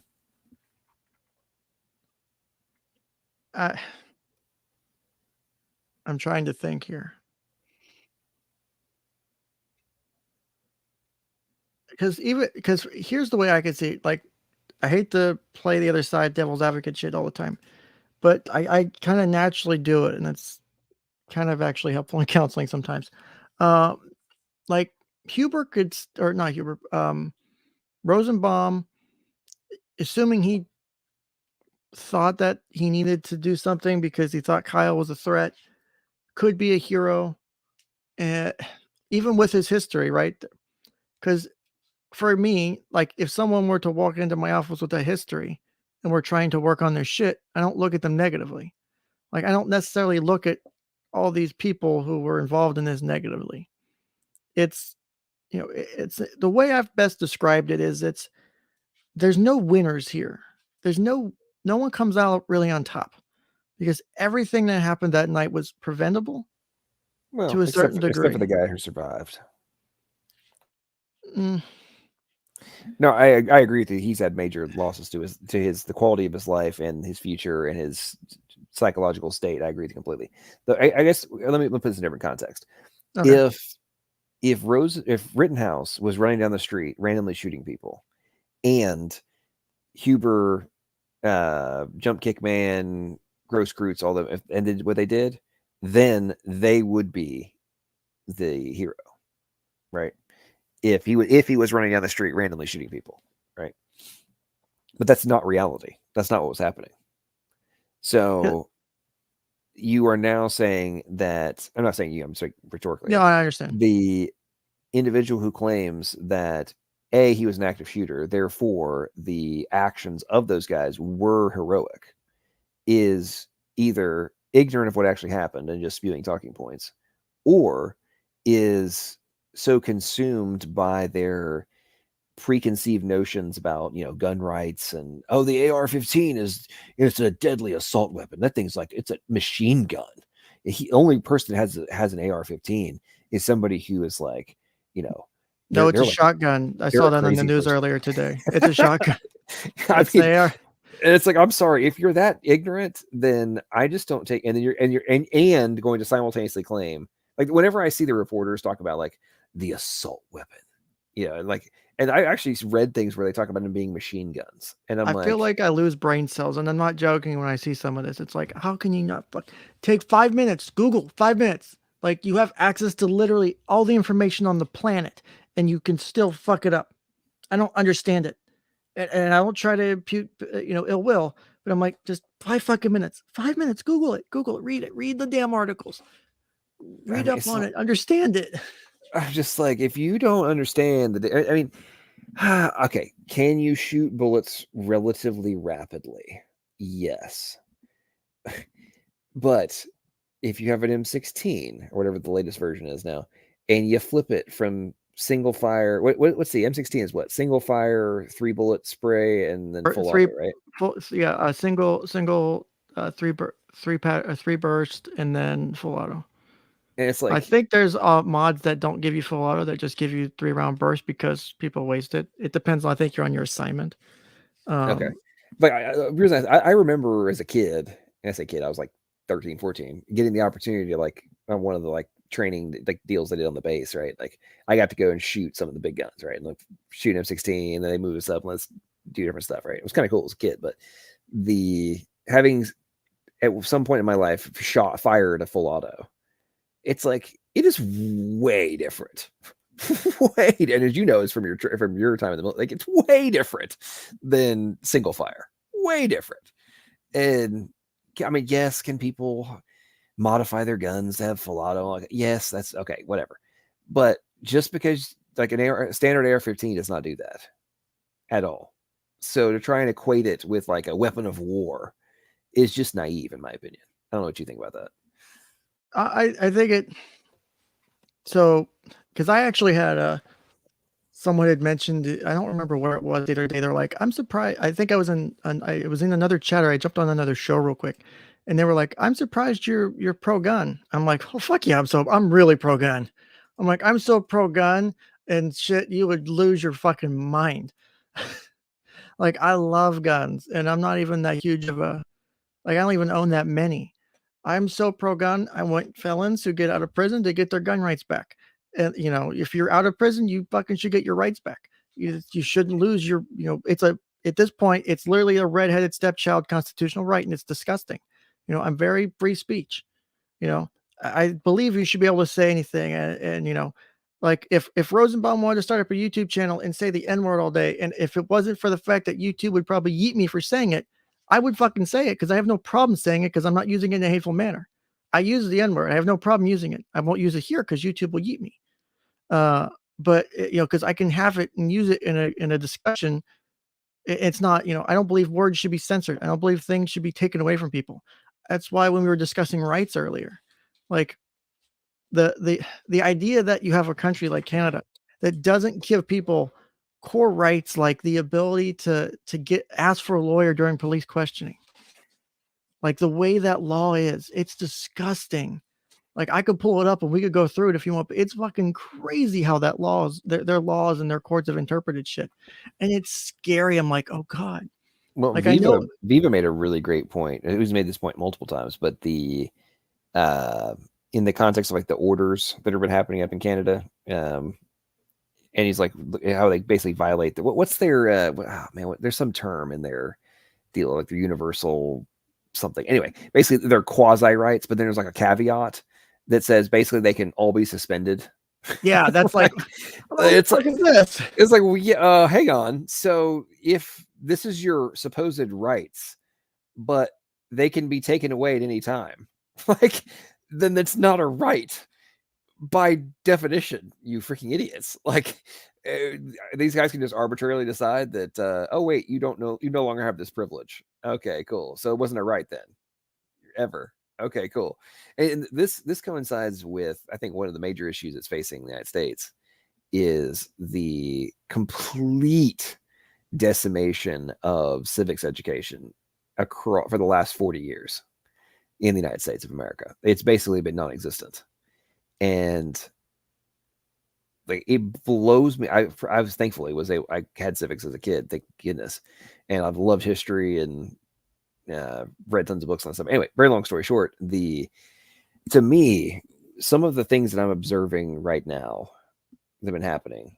I mean, if you've ever read the Federalist Papers and all that stuff, like you would know they predicted a huge number of the things that we're currently dealing with. They predicted them as like, okay, these are the sorts of things that will happen. So we must account for them in this way, and this way, and this way. And if we don't account for this, this, and this, then these are going to be the end outcomes. Therefore, we must restrict these powers and keep people from doing X, Y, and Z, right? And anyway, my point being that you fast forward to today, and most people have never even read the Constitution, let alone understand the basics of it. It is kind of hard to understand, to be fair. I'll give you that much. Really? You think so? I think it's pretty straightforward. For the thing, it's the way it's written. Just like how, for example, how is the Second Amendment constantly fucking misinterpreted? How do we both know it's constantly misinterpreted? Well, you have to be in a militia to own a gun. That fucking argument drives me up the wall. I can't tell if people are arguing in bad faith or if they truly believe it because of the way it's written, because the language is a bit old school, and and people don't understand that, well regulated doesn't mean government regulation. It has a different meaning from back then. You have to read, you can't just interpret it now with 200 years later the way you want to. Right. Well, I think the thing I find ironic about it is I don't know if you ever read Madison's notes on the Constitutional Convention. Oh no, that sounds fucking good. I need to that read is an extraordinarily fascinating read. And I'll put you this way: a gigantic percentage of the standard talking points that we hear ad nauseum from the talking heads, they either have never read Madison's notes on the Constitutional Convention, or they have and they're stone cold freaking liars. Because quite a few of the things that we hear as talking points today from the supposed constitutional experts were directly addressed in the Constitutional Convention. And when I read it, I was blown away. All the stuff I was like, oh man, that I cannot believe they were actually talking about that. It's crazy. It's the same thing with like the well, hang on, I'll go on diatribe in a second. You got the Canada stuff. No, you go. You can sit in the background. You can keep going. I'm listening. I'm enjoying this. I'm also looking up Madison's note shit and trying to find that shit now. That sounds like a good read. So yeah, it's very good. So the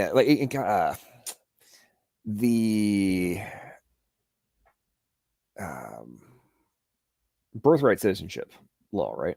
Mhm. So this is one of my personal pet peeves. So I'm an American citizen who was born in the United Kingdom. I do not have dual citizenship. If I'd been born a year prior, I would have. Um, that is because in 1983, the United Kingdom implemented their version of just solely law, which is right of the soil, and just sanguinis, which is right of blood. And in that time, when the Soviet Union was still in existence, the United Kingdom had the exact same issue that we're currently facing with people trying to get across the border and pop out a kid. Now you have an anchor, right? And everybody's trying to escape the Soviet Union. So what they do, they come over. If you can get on a boat, get across, have a kid, you're safe, because the United Kingdom did not have an exception for all this, right? And they didn't have a specific just solely law. So that goes into effect. I'm born the next year. Since both my parents were American citizens, I only got citizenship to the United States. Tragic, right? And they've changed it since then, but their original version was like at least one parent had to be a citizen of the United Kingdom or of the Commonwealth. So like Canada, Australia, etc. And what most people don't know is it's like 86 or 87% of the countries on the planet have a just solely law. We are actually the only first world country that does not. And when you look at the amendment that supposedly established all of this, there's the subject to the jurisdiction thereof clause, which if you actually read the discourse when they were developing all this amendment, Mhm. the reason they inserted the subject to the jurisdiction thereof clause, one of the reasons was specifically to account for like the kids that might be born to diplomats not getting citizenship.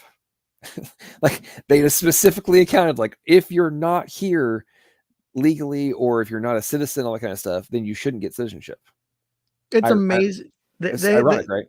It's almost Now, like they were literal, Back to the Futures and figured this shit out, and they've watched the first 300 years of our fucking founding and it, went, it's "Here's all this shit you're gonna fuck up. Let us tell you right now how to not do that." right. And we just don't read the damn we don't read the instruction manual. No one read the terms and conditions of the fucking Constitution to understand what really went into it. Right. Well, and take it a step further, what's even more amazing to me is, and this is why I say that the supposed experts are either stone cold liars, they're idiots, or they're stone cold lying idiots, is the final clause. It grants Congress the power to enforce and to interpret the powers like delineated above, something to that effect. Well, this whole citizenship thing, which just drives me at the wall, is that most people don't know this, but from the formation of the Constitution until I think it was either 1926 or 1928, Native Americans did not get citizenship upon birth. It wasn't until Congress, under the final clause of the amendment, passed a law which granted Native Americans citizenship upon birth. So you have about, I think it's like almost 50 years separating the passage of the amendment to the Native Americans getting birthright citizenship. But we now have idiots on TV telling us that it would require a constitutional amendment for Congress to pass a just solely law, like the rest of the freaking world, that says something as simple as one parent must be a citizen in order to get citizenship if you're born in the United States, right? Or you can have additional provisions, right? Or they have to be a legal resident for X number of years, or like Germany, I think you have to be like a equivalent of a green card holder for like 10 years or something like that before your kids will be given citizenship if they're born in Germany, that kind of thing. There's like different provisions you can add on to it.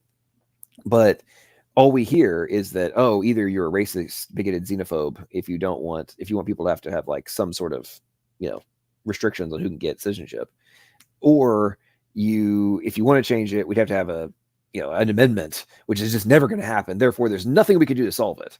And it's like, well, what about the precedent for this? What about the statements that were made by the people who wrote the freaking amendment to allow for these kinds of provisions, and the powers that are granted to Congress to specifically address it, which they themselves utilized at a later date under that exact auspice? And it's like, but fast forward to now, people act like the supposed constitutional lawyers claim that there's no explanation for this. And I'm like, how can I, who am not a constitutional lawyer, How was I able to find this stuff without Look, you're not just that being much? political. That's all it is. And you're just being political. Like you're just being a right wing nut job, and you don't understand constitutional law. You're uneducated. Let me come up with a couple other excuses, and you're a bigot. Whatever else it is, it's what it comes down to. And it's a stupid argument. It's But frustrating too. when what really struck me about this whole topic we're discussing right now is a couple years ago, I had the opportunity. I didn't even know who he was at the time, but I was smoking cigars, and the gentleman was sitting next to me. We were having a conversation. This topic that we're discussing right now came up, and this guy was in his like late 70s, early 80s, right? Mm-hmm. And I started going on a diatribe about just solely versus just sanguinis law. And it turned out that he had been the attorney general of the state of Tennessee years back. I Nice. out and we started having a conversation about this, and he was telling me how it was something that was really pissing him off as well. And this is where it got very interesting. Was when he was in law school and coming up, and even well after that, what I'm talking about right now was actually, and the amendment and the powers and all this kind of stuff that were granted by the amendment, the utilization, all that stuff, was standard education in law school. However, fast forward, I think he said like the late 80s, early 90s, basically all of that discussion was removed from being a staple standard thing discussed in law school and just completely removed. And I've actually had, since then, I've had conversations with attorneys where I've asked them if they know what just solely and just sanguinis law is. And the vast majority of them have not even known what they were. I mean, it's a And good thing to bring up because I mean, it's not clicking with me off the top of my head, but it's something I'm gonna want to double check on to make sure I've got it right. Because I don't like. It's not. So let me say this. I don't like being wrong.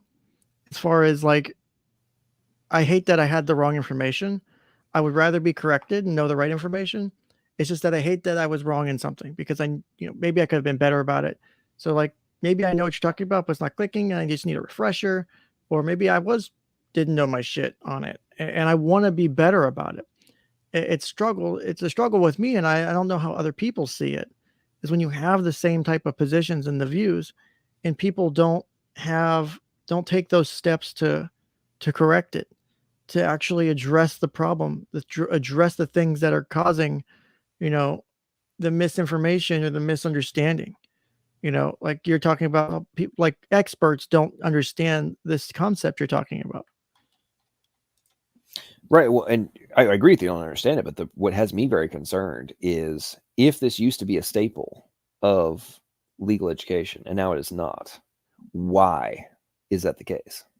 Like, why would you extract that? That has to be a very conscientious move if you're taking something like as fundamental as this out of the equation in terms of the education. Are you attempting to manipulate the knowledge base of an entire generation of legal minds so that they don't even have? It's not that they were misinterpreting something. The majority don't even know about it. They don't have a position on it because they don't even know about it at all. And therefore, the political oligarchy can use it as a mechanism to divide and sunder the populace, and do it with the theoretical, and at least externally perceived support of the constitutional experts. Right? It's like, huh, that's kind of freaky. And I don't know if you ever like, did you ever read like The Prince from Machiavelli? No, I don't think I have, unfortunately. Oh man, you should read that. Okay, I've so got a lot of shit I need to catch up on reading. Machiavelli's The Prince is basically the 1600s, I think it was written. But Hmm. basically, it like is the foundation for what we're observing happen in the political machinations of modern civilizations. It's nuts. Like the understanding of the human psyche this guy had, and the way it's leveraged in politics is truly fascinating, and it's been built upon. But it's the foundational techniques, right, that are just quantified. And then you've got Saul Alinsky. He dramatically expanded upon that. And then you've got Cloward and Piven. I mean, the moves that have been being made to from a political perspective that have leveraging knowledge of the basic human nature in order to, from a truly evil perspective, manipulate people into causing their own end and being able to instantiate, truly dictatorial authoritarianism is it's fascinating. It's just it's freaky, very scary, and because, well, I'm gonna rephrase. Don't read this unless you're willing to no longer be protected by any shades of innocence ignorance in relation to what's going on around you. Because once you read like about the Cloward and Piven strategy, or the moves of the Saul Alinsky tactics, the Prince, all those different things. Once you read those things, the blatant corruption and evil that's being put forth will be unavoidable, and it is a bit of a weight. So You I mentioned will say that.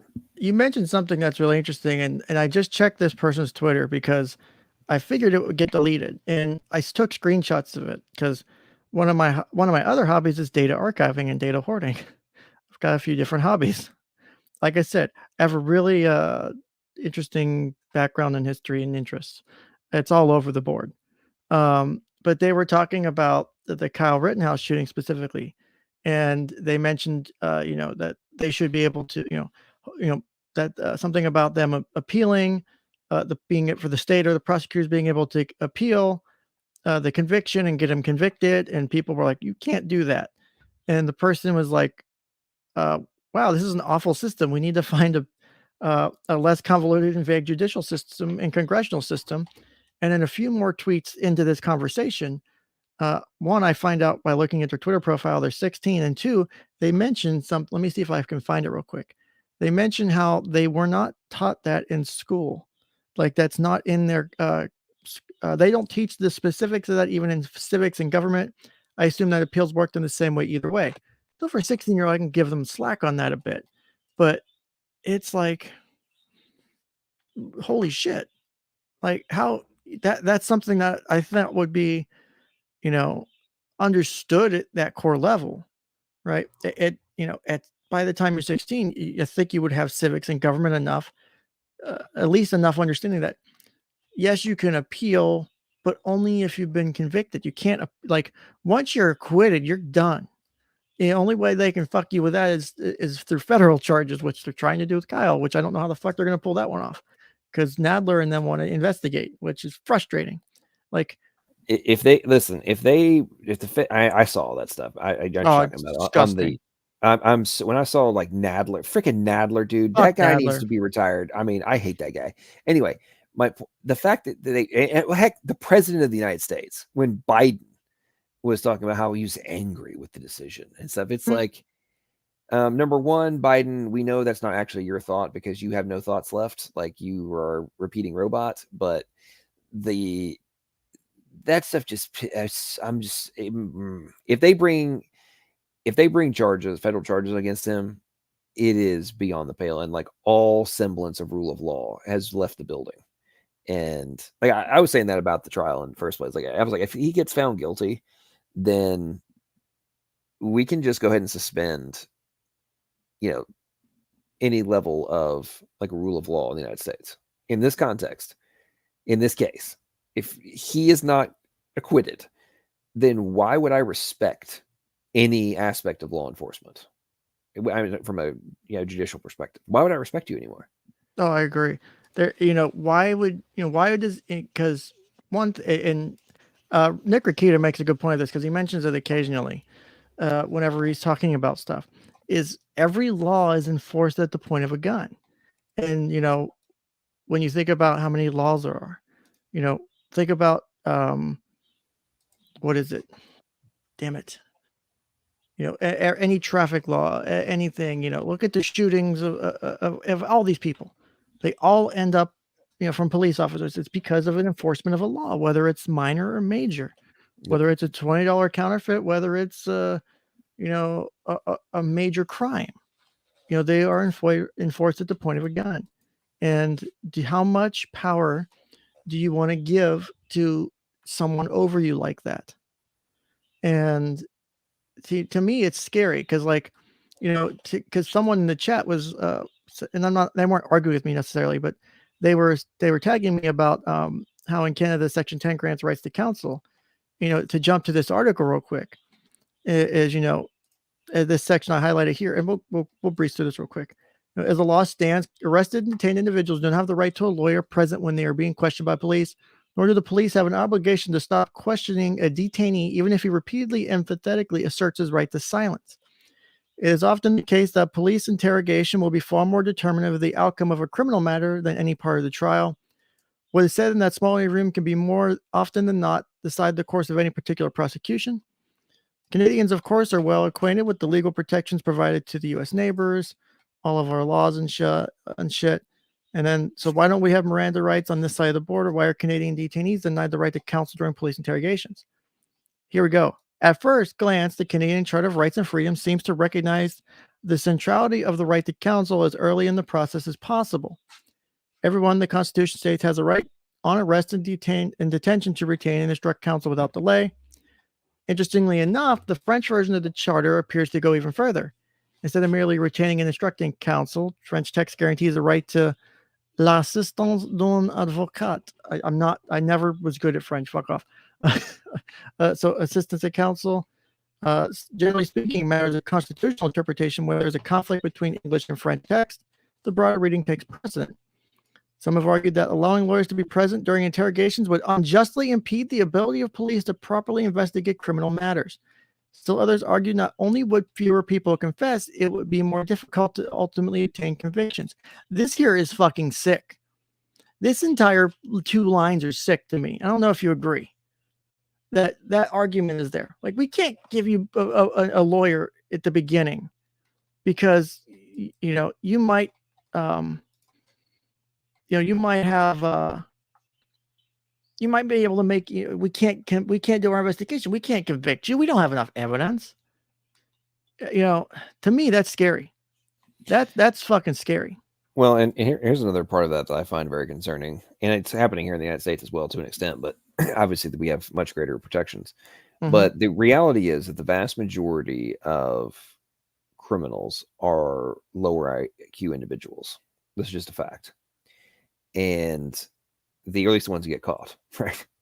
And when you look at it from that perspective, like at the point you're making here, right? So you've got a person who may not be, highly intelligent.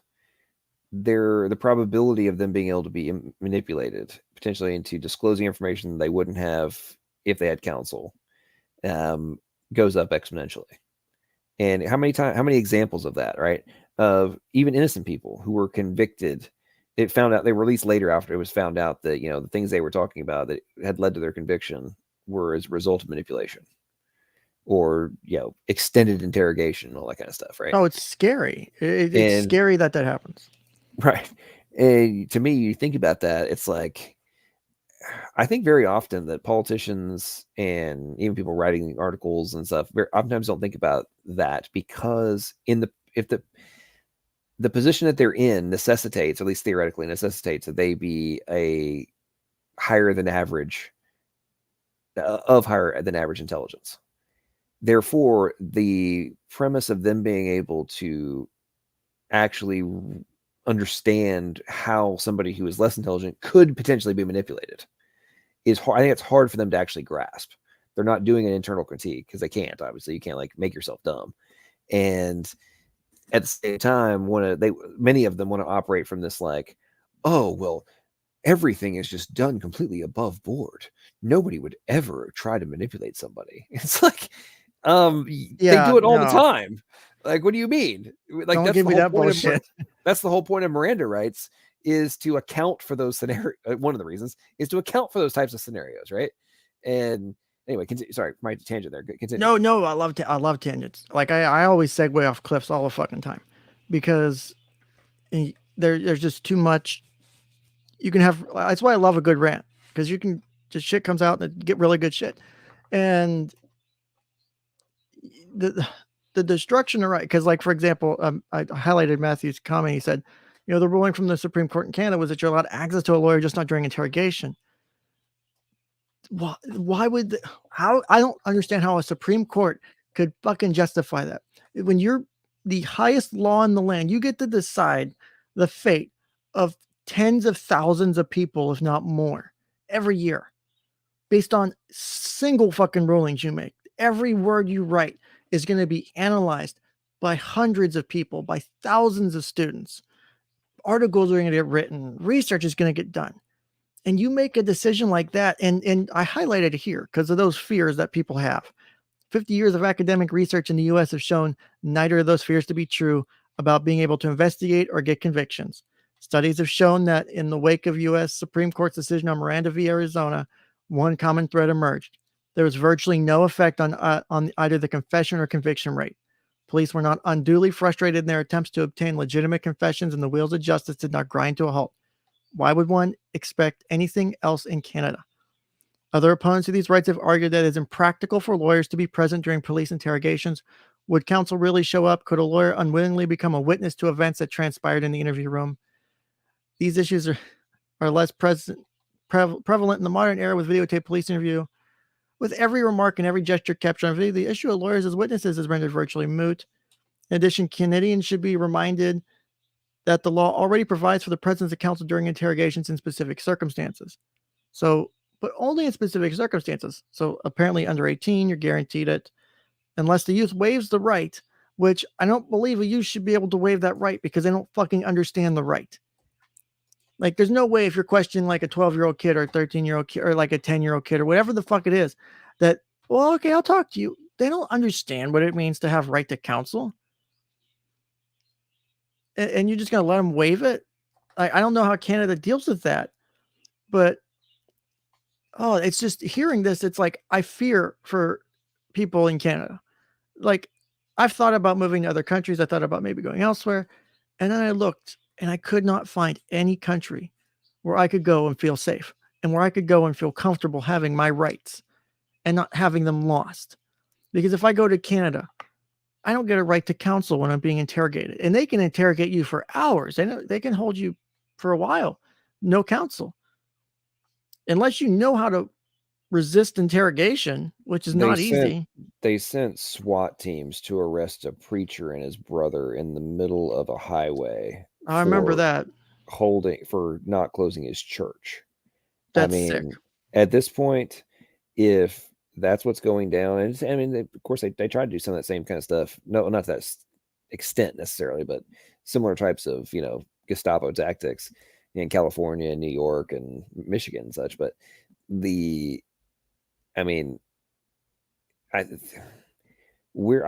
my personal opinion is that we are in a position where the global oligarchy we're in the all-in moment right now. This is the go for broke. We must crush the United States, number one. And number two, we must instantiate the control factors that they've been working on for the last 100 years. Like this is go time, in my opinion, for the oligarchy. And if you look at what's happening around the planet, it substantiates the point you were just making, right? Like, as you looked and thought about going to other places, like, wait a minute, nobody else has these rights. So even if they're crumbling around us to some extent, at least we have rights that are being taken away. The other countries, they've been gone for a while. If they ever I can't go to England and shitpost. Think about that. You cannot go to England and shitpost because you could get literally arrested. Literally arrested and go to jail under crime for shitposting. Yep. For calling someone an N-word jokingly, or calling someone an F slur, whatever. You can go to jail for that because that's not protected speech. That's the same in Canada. That's the same in fucking other countries. That shit's not protected like it is here. And people shit on us for that. Why don't you have hate speech laws? Why don't you have hate speech laws? It's a really hard concept to teach someone the concept when they don't live it. Yeah. They don't understand what it means to have that freedom of speech and why it's so important. Matthew's saying I doesn't think it was SWAT, just Mounties. I seem to remember in the video all those guys in black gear, and when they were dragging him away, I thought they looked like SWAT team people to me when they were dragging him on his knees across the freaking middle of the highway. I mean, that was just me, but the point you're making on the arrest, like I don't know if you saw the video of that woman in Australia who they arrested her for uh, posting about the need to have a protest, like not a riot, not activity, for posting about about like trying to organize a protest. Like you can you imagine if you were getting here in the United States, if you got arrested, like the outrage, if somebody got arrested not for conducting the protest, not for a protest that turned into something else, for a protest that hasn't even happened yet, just talking about it on Facebook, and and the cop showed up and arrested you, that's insane. I mean, it's as I say, we take things for granted here in America. And I think something else that was very interesting. I remember this is probably 10 years ago when I learned this, and it blew my mind. The I know it was less than, at the time anyway, it was less than 40% of Americans had ever left the country. And the I forget, it was some really small number, or sorry, some very large number had never left their state. And what really struck me about that was I've been to every state other than Hawaii and Alaska. I've traveled quite a bunch of different countries. I grew up in a different one, all that kind of stuff. So the whole premise of like going to their countries and all that stuff is no big deal for me. But when I found out about people who hadn't left their state, the sheer size of America really kind of struck me, right? Because like the United Kingdom, for example, is about the size of, well, England is about the size itself is about the size of Alabama, and the entire island of Great Britain is like the size of Florida. But there's 80 million people that live there, Yeah. and different counties have different, accents and stuff. It's crazy, but like Tennessee, where I live, is 42,000 square miles. Right, you could fit like I think 2.5 of Holland into Tennessee. Right, Damn. um, France and Texas are pretty close in size. I mean, it's like from at least for me anyway, it's like, oh, you're thinking about these like countries, right? These full countries, and it's like, yeah, well, especially when we go out west, like we take for granted how much surface area is in like Wyoming, and even Arizona is big compared to most of the countries in Europe. And California, good grief, humongous. I mean, Texas, gigantic. Alaska, get out of here, man. Like It takes over you could 8 fit most of hours to Europe. drive across Texas if you're going the 70 miles an hour speed limit on the interstate. It's that fucking big. Right, it's gigantic, right? I mean, heck, Mhm. I've made the drive from freaking Houston to San Antonio a bunch of times and up to Dallas, and get grief, it's like takes forever, and that's not even going all the way across Texas. It's significant drives, right? And the anyway, my point is that the lack of appreciation, I think, for Americans is to truly how monumentous our country is, and even on the individual state level, like we're talking about gigantic surface areas, resources, huge metro areas, all these different things, but then all this land that's still available for use. And like I was driving the other day, and anyway, very long story short, I went in 2 counties over from where I live, where Nashville is, and I'm sitting there driving like through farmland and stuff, and I wasn't that far away from Nashville. And I'm like, man, all these people that live in this little metro bubble think that, the city's getting overpopulated, there's too much construction. I'm like, you go 10 minutes in any direction, or 20 minutes now, any direction, and you're like in farmland. But I think people have just forgotten about this stuff, right? Like we're so consumed inside of our technology, always on our phones, or like not really leaving the relatively close confines of whatever town or city we live in. I think we lose a lot of appreciation for like just how massive things are, and that we're not really recognizing and taking appreciation of. Well, it's like I've seen people argue that we don't need state laws. We just need federal laws. And, or, like, why do we have all these states with different laws? And, Like for example, I know it's a controversial topic, but abortion laws in different states. Different states have different abortion laws. Different states have different gun laws. Why don't we just have one law that overarches everything? We don't need state laws. Why do we do this? And it's so you and your group of people can kind of live how you want to. Yeah, the federal government gives you this. It used to be very limited, but this here's the structure we need you to work under. But as long as you work under that, you can do the fuck what you want, right? We got a lot of freedoms. We don't need we're not trying to like look at everything. At this point, there's a lot of shit, but as long as you live within this confine, you can do what you want. You can set up the laws however you want, as long as they follow the Constitution and federal laws, because it's supremacy. And so the states set their shit up differently. California is way different than Florida, way different than New York, way different than Texas. And that's great. That means if I don't like the state I'm in, I can go the fuck elsewhere. I could pick a better state. Like the state I'm in, I don't want to leave because I like it that much, even though I don't really have anything here at this point. Yep, Because I agree with everything you're saying right there, and I think in line with all that, I think something that I find very disturbing is the fact that the average American, number one, doesn't even know the amendments. Like they can't even tell you the first 3 or 4 of the Bill of Rights. Number one, but more importantly, they have no idea about the 9th or 10th Amendments and the significance of them and the ramifications of them and the what should be limitations on both the federal and the state governments, right? But just for those who don't know, so 9th Amendment, the enumeration in the Constitution of certain rights shall not be construed to deny or disparage others retained by the people. So what does that mean? That means that just because there's different ones that are specifically delineated in the Constitution, that doesn't mean that's the only ones that you have. exactly. Like, hello. And then the follow-up 10th Amendment, the powers not delegated to the United States by the Constitution, nor prohibited by it to the states, are reserved to the states respectively or to the people. So what the hell does that mean? That means all this crap that the federal government keeps claiming they have jurisdiction over, that's not written in the freaking Constitution. The Constitution itself says that, hey, assholes, you don't have that right. You shouldn't even, what are you here for? That's reserved to the states. And then, oh, wait, if it's not given to the states, then that means by default that the people have it. Because why?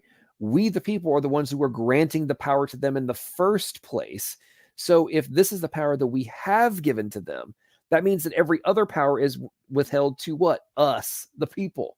And it's like, drives me up the wall when I listen to some of these discussions about like whether or not the federal government has the power to do X. And I'm like, so it's nah. not even remotely granted in the Constitution. And I tell you what, the Interstate Commerce Clause and the Oh my way God. the way that's been used to I know. just, I mean, yeah, we have the right over that. Like, what? Huh? You The moved a internet, grain of rice across state lines. It's our fucking shit now. Listen, the server that hosts your website is in a different state. Therefore, since your business may be in this one, but your website is hosted in that one, therefore you're now subject to federal regulation. Like that stuff is just beyond the pale to me. And like, and this goes back to my earlier point and what we've been discussing about the reduction in the civics education and how people just aren't even aware of how much they're being railroaded and conned by the political establishment. And why wouldn't they? Like, oh wait, cool. We've made it so that people don't even realize that we're being full of shit. That's what's amazing. That's like, you think about that. Most people don't even realize that the politicians aren't just like being shady. They're straight up lying to you and simultaneously gambling that if you're a part of this identity group, they can tell you one thing. They can tell a different identity group a different thing. The same person can lie and say the polar opposite on the same topic and not get called out. It's fascinating to me. Like, I don't know if I'm sure you've probably seen this, but like, you'll see the same politician be on like MSNBC and say something and then literally get off and then be on Fox and say the polar opposite. And it's just like, I just witnessed this. This is being done by the media. How is this not being called out by the media. That's their whole reason, for, at least theoretic reason for existence, is to be the fifth estate and to be keeping track, or is it fourth estate? What's the media? Is media the fourth or the fifth estate? I forget. I don't remember off the top of my head, unfortunately. It's media. I think I know what you're talking about, but I don't remember off the top of my head which one it is. That's There we like go. here, like, comparing our shit to other countries.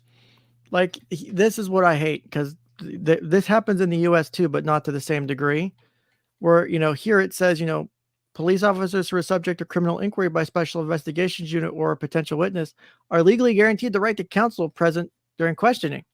But one wonders why those officers who exercise that right to counsel present haven't raised the same concerns about obstructing police investigations and the frustration of criminal prosecutions. So it's okay for police to have their counsel. Like, they need it for their investigations, but you, the lowly fucking citizen, don't need it. Why the fuck would you need it? You're hiding something. We can't convict people if you have a lawyer. It's scary to me. I couldn't imagine living under that system. Like, the thought is frightening to me, to live in a system like that. And I honestly fear for the people who have to live there, because it's not okay. That's the furthest thing from okay you could be, in my opinion. Well, in those contexts too, I mean, and we're witnessing it right now. It's happening before our very eyes in real time. I mean, people just being arrested for random reasons, and edicts being put forth, not law, edict being put forth by politicians, and just being like, you know what? I know this is unconstitutional. Wait, Joe Biden did that. And what's her face? Who was the woman, the governor of Michigan? I know what you're talking about. It's not, Man, I'm tired. I know. I need her to go to husband with the boat thing, and yeah. that was fucking irritating. By the sidebar, in the context of why we need the Second Amendment, that whole deal with, well, did you see that when the Capitol building got surrounded, and when the people went into the like snuck in, and You mean 1/6? Is it, or is that what it's technically? no, this was last year. Okay, so Okay. um, Oh, you mean when, in Michigan? I'm sorry, my bad. yeah, Yeah, I remember that. Well, they went in with guns. They were storming it. They were trying to kill them.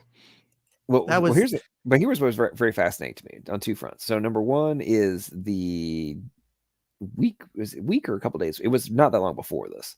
There was a bunch of people who had come to protest who were not armed. There was no guns. It was just standing holding signs, and a bunch of people got arrested. The next time, basically, everybody showed up armed to the gills. And interestingly enough, Michigan has open carry law, and you're allowed to carry inside the Capitol building, which is ironic. There's like a law for it. That's so based. Yes. Well, okay. So anyway, you probably saw the pictures of, like, there's the line of the Capitol Police or the state police or whatever inside the building, and they're like lined up, and there's all these guys are standing there armed to the gills, and the civilians, right, are just guns everywhere. And it's like, man, I can only imagine how much those cops were sitting there like, oh shit, we better be totally chill, because if this gets rowdy, we're gonna lose, like guaranteed. They've got more guns than us, right? And there's way more of them. But the best part about it, and they politicians tweeting and all this kind of stuff, is what is that? I gotta Google that woman's name. Who was the governor of? I know this name. Let's see. Michigan. Whitmer, Gretchen Whitmer. Yeah. So that was the day when she had said she was not going to abide by what had been passed by the legislature to suspend her emergency powers. And those pictures are so epic of a couple of those guys managed to get past the security, and were in the like observing ring above the state legislature, and you can see them, like 3 or 4 of them, all stand there, guns in hand, looking down on all the legislatures and the representatives. And they were tweeting about how they were just terrified that they could be shot at any moment. And it's like, you guys are experiencing in real time the entire point of the Second Amendment, is that you guys are now recognizing that, oh shit, that could happen if right now, we have a politician who's refusing to give up the equivalent of dictatorial power. And now there's being surrounded by people with guns. And ironically, I think the next day, like she did acquiesce or something. Anyway, they kind of sort of acquiesced a little bit. But anyway, my point is that those types of moments will go down in history, I think. Those pictures were just phenomenal. But like I think that I think politicians are on a rapid course to finding out this fear may be needed for them as well. But at the same time, we see what's happening in, Canada, United Kingdom, Australia, and most of Europe. And those politicians have zero fear in the same context. None. Like, oh, what you got? Well, Nothing. that's like that video that may have just showed up somehow accidentally on the background of my screen. That is one of my favorite things because props to Cody Wilson for figuring out how to do the first 3D printed gun, and props to the guys from Deterrence Dispensed and other people who have figured out how to create a gun that is 90% 3D printed, how to etch right to do electrochemical etching of barrels in a goddamn 5-gallon bucket and enable you to make a gun anywhere in the world. It is one of my favorite things. Like, this is the shit that gets me rock hard, to use the phrasing, right? Because this is how you give freedom to people who are in countries who don't have access to freedom like we do. Yep. Yeah, the 3D printing guns are interesting. And Oh, they're so cool.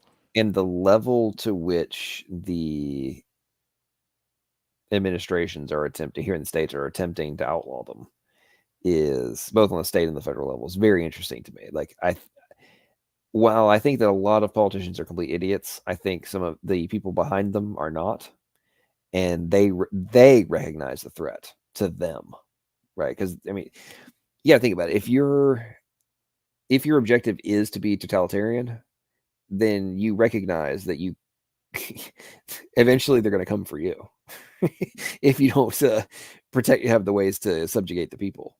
And historically, as you and I both know, what is every dictatorship going back to the days of swords always done? They have prevented the masses from being able to have them.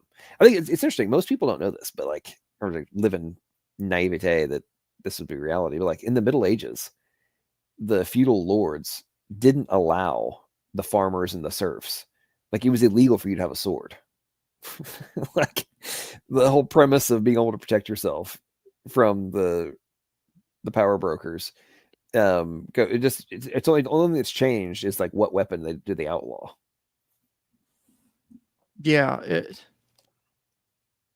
because for example, where'd it go? Matthew points out a good thing here in the chat. He says, problem is that guns work best when they're used as a deterrence, and in countries where they're illegal, they instigate the state to oppress. The issue is the state's already oppressing. And that's the point, is you're screwed until you do something. And when the New Zealand, when Christchurch happened, and I am proud to say, and no one can take it away from me, I am proud to say I was behind the effort to keep those videos online because they tried to censor them and I would not let it happen. I downloaded every fucking thing I could find regarding Christchurch, every video, every screenshot. I archived it. I put it up on different websites. I created torrents. I shared other torrents. I would not let that shit go because when you can't understand an atrocity like that until you watch it with your own eyes. When you have the opportunity to see something that awful, it changes you. It gives you a different insight into shit. Like people see that and they go, oh dear God, we need to ban guns. I see that and go, if there was one person concealed carrying, if there was one person, 50 people didn't have to fucking die. Yeah. Well, it's kind of like that that church here was it in Texas, I think, where the guy broke in and started shooting, and then 2 different people drew their guns and took him out. Oh yeah, that was great. I saw that video. That was amazing. He tried to put up, boop, gone. I mean, they got him immediately, right? It's like, okay, so if there was no weapons in that church, he would have had it would be literal fish in a barrel. Oh yeah. I mean, and that's what keeps happening. And what really pisses me off about this is, in line with what you're talking about, is It's like what 98 something. Like it's like 98% of all mass shootings have happened in gun-free zones, at least here in the Something states, right? something like that. It's like okay, folks, we can pretty much conclude that that's a that's an obvious like corollary here, folks. Like this is pretty damn obvious. And like let's use your brains for a second.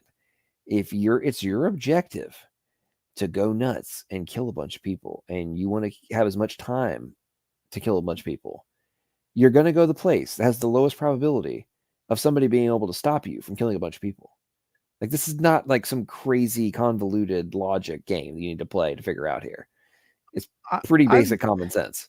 I've played this And game with people before about like you're talking about, like people like, oh, it's an easy way to kill people. Is and maybe it's because they have the knowledge on how to do it, and maybe other people wouldn't, but it wouldn't be hard to figure out. If I wanted to kill a bunch of people, and this is more, but I'm not going to do this. This isn't a threat. Let me do all the fucking disclaimers now. Is if I wanted to kill a bunch of people, like say I wanted to go, like Sandy Hook style shit, right? Go to a high school, go to a middle school that's got 2 stories, set up the ability to do an incendiary thing to start fires, to have explosives. You block the stairwells. Fires kill people really fucking quick. You can start a fire in a brick building, in a concrete building. There are ways to, like, it's not hard. You can create explosives with shit under your sink. You can create chemical gas with shit under your sink that you use for cleaning. It's not hard. And well, oh, and you have to look at what's happened in Europe, right? So on one front, they still have had mass shootings, right? The Charlie shootings in Paris, right? When the guy went nuts, freaking, they killed like 90 people, right? The so the bad guys still get guns, even in places like Europe where there's hardcore gun control. They still somehow the terrorists and the bad guys still manage to get guns. Go, huh? That's amazing. Um, Turns out that criminals don't comply with law. Who would have ever thought that? what? But then on the flip side, you have places like it's happened in Germany, it's happened in France, it's happened in Spain. Where what's the alternative? Oh, I can't necessarily get the gun. What do I do? What else can I kill people with? Let's go rent a truck and then go to a area with a bunch of people and just run them over. Yeah. So I mean, sorry. they took. I That's what forget happened though. the one in Spain that happened. The most recent one, it's like more than one, but the most recent one I remember in Spain, they killed like 70 or 80 people and injured 100 and something, right? Just running people over on it. And in Europe, obviously, the roads are so small and like the buildings so close together and people could get compacted. Like driving down, there's nowhere for people to go. Like they couldn't get away. Kind of things we take for granted here in the States. Like, oh, I'll just run off the road. Like they're not going to be able to get me. I'm going to, there's open spaces, right? Like, no, that's not how it is, right? And like the crazy people will, to your point, like will come up with other ways to do it because they're freaking nuts.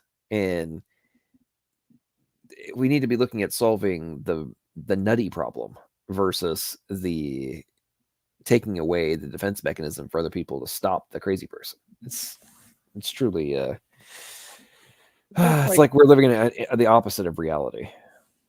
well, I mean, you have people, and I get where the argument's coming from. Like, what is it?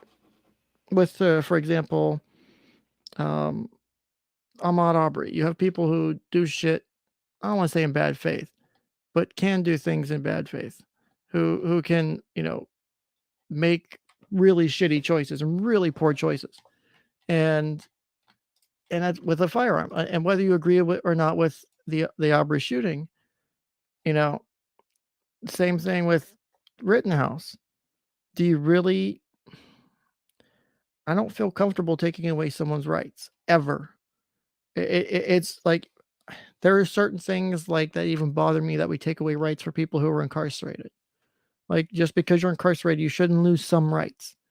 Again, personal belief. Maybe maybe I'm an extremist on that regard, but I always want to defer to the rights before I defer to the restriction of them, because there's so much you can do when you take away someone's rights. There's so much harm that can come from doing something as little as that, if that makes sense. It does. I would say that the like gun rights for felons, I would say that that would, in general, yes, but would depend on the crime.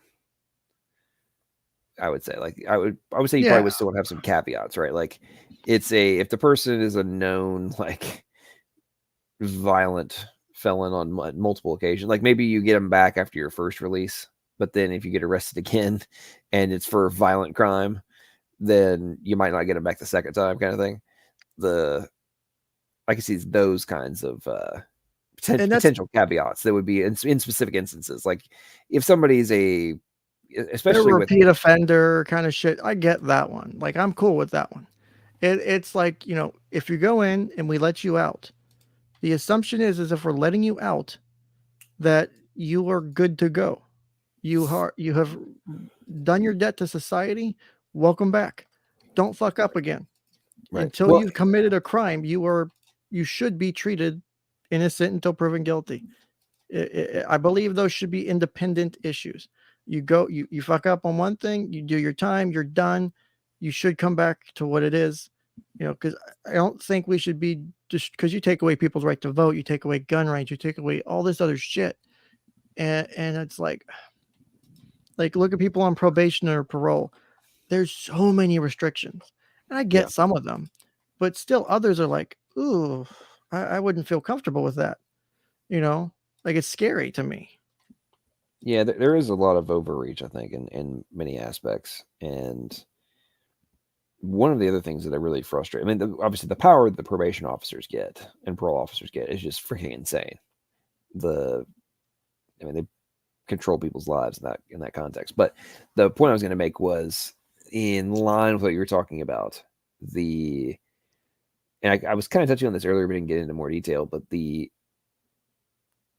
don't understand why, especially for certain types of crimes, that there isn't automatic expungement after X period of time, assuming no additional violations, right? That's a No good point. additional crimes. Like that, in my opinion, that premise could dramatically alter major problems in our society.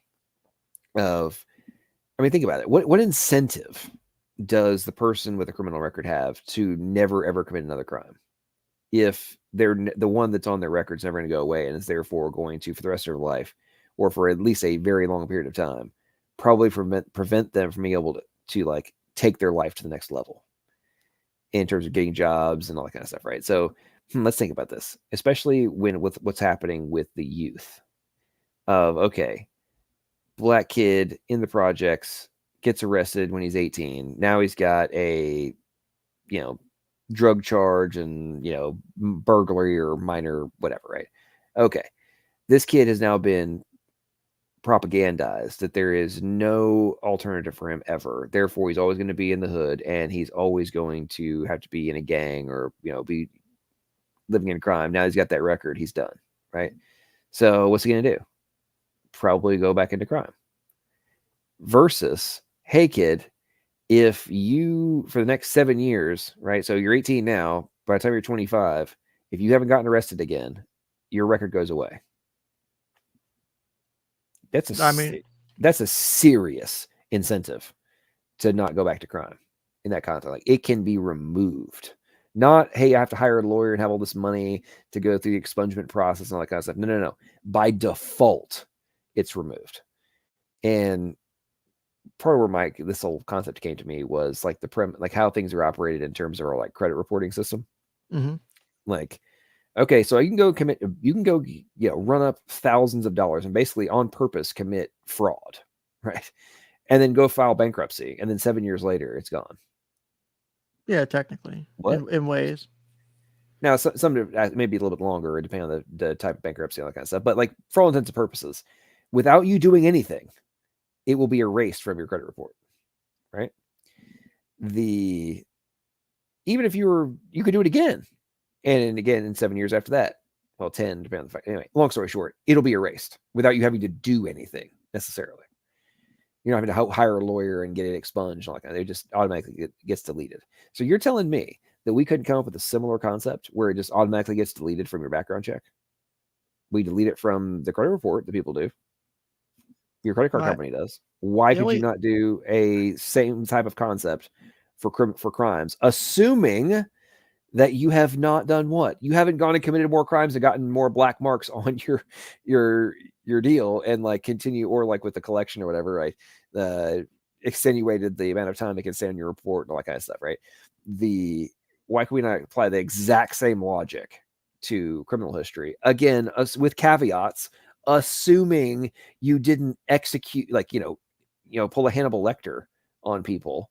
Like, that's going to stay on your record. I'm sorry. If you ate people, that's staying on, even if you somehow oh got out come on on, don't be parole. fucking judgmental. It was one time, okay? Anyway, does that make sense? Like what I'm talking about there? Like, I don't No, understand it how that. does. Yeah, all right, go ahead. I can see issues with it though with our current world because of tech.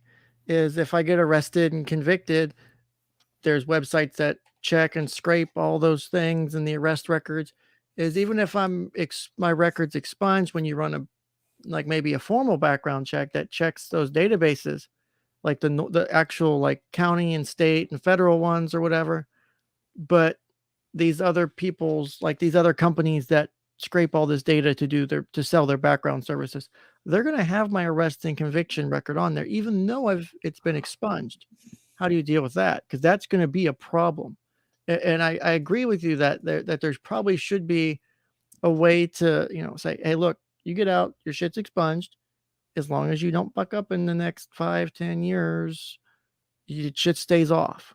It's like a suspended expungement. Basically, we're expunging it. We're giving you the opportunity to not fuck up.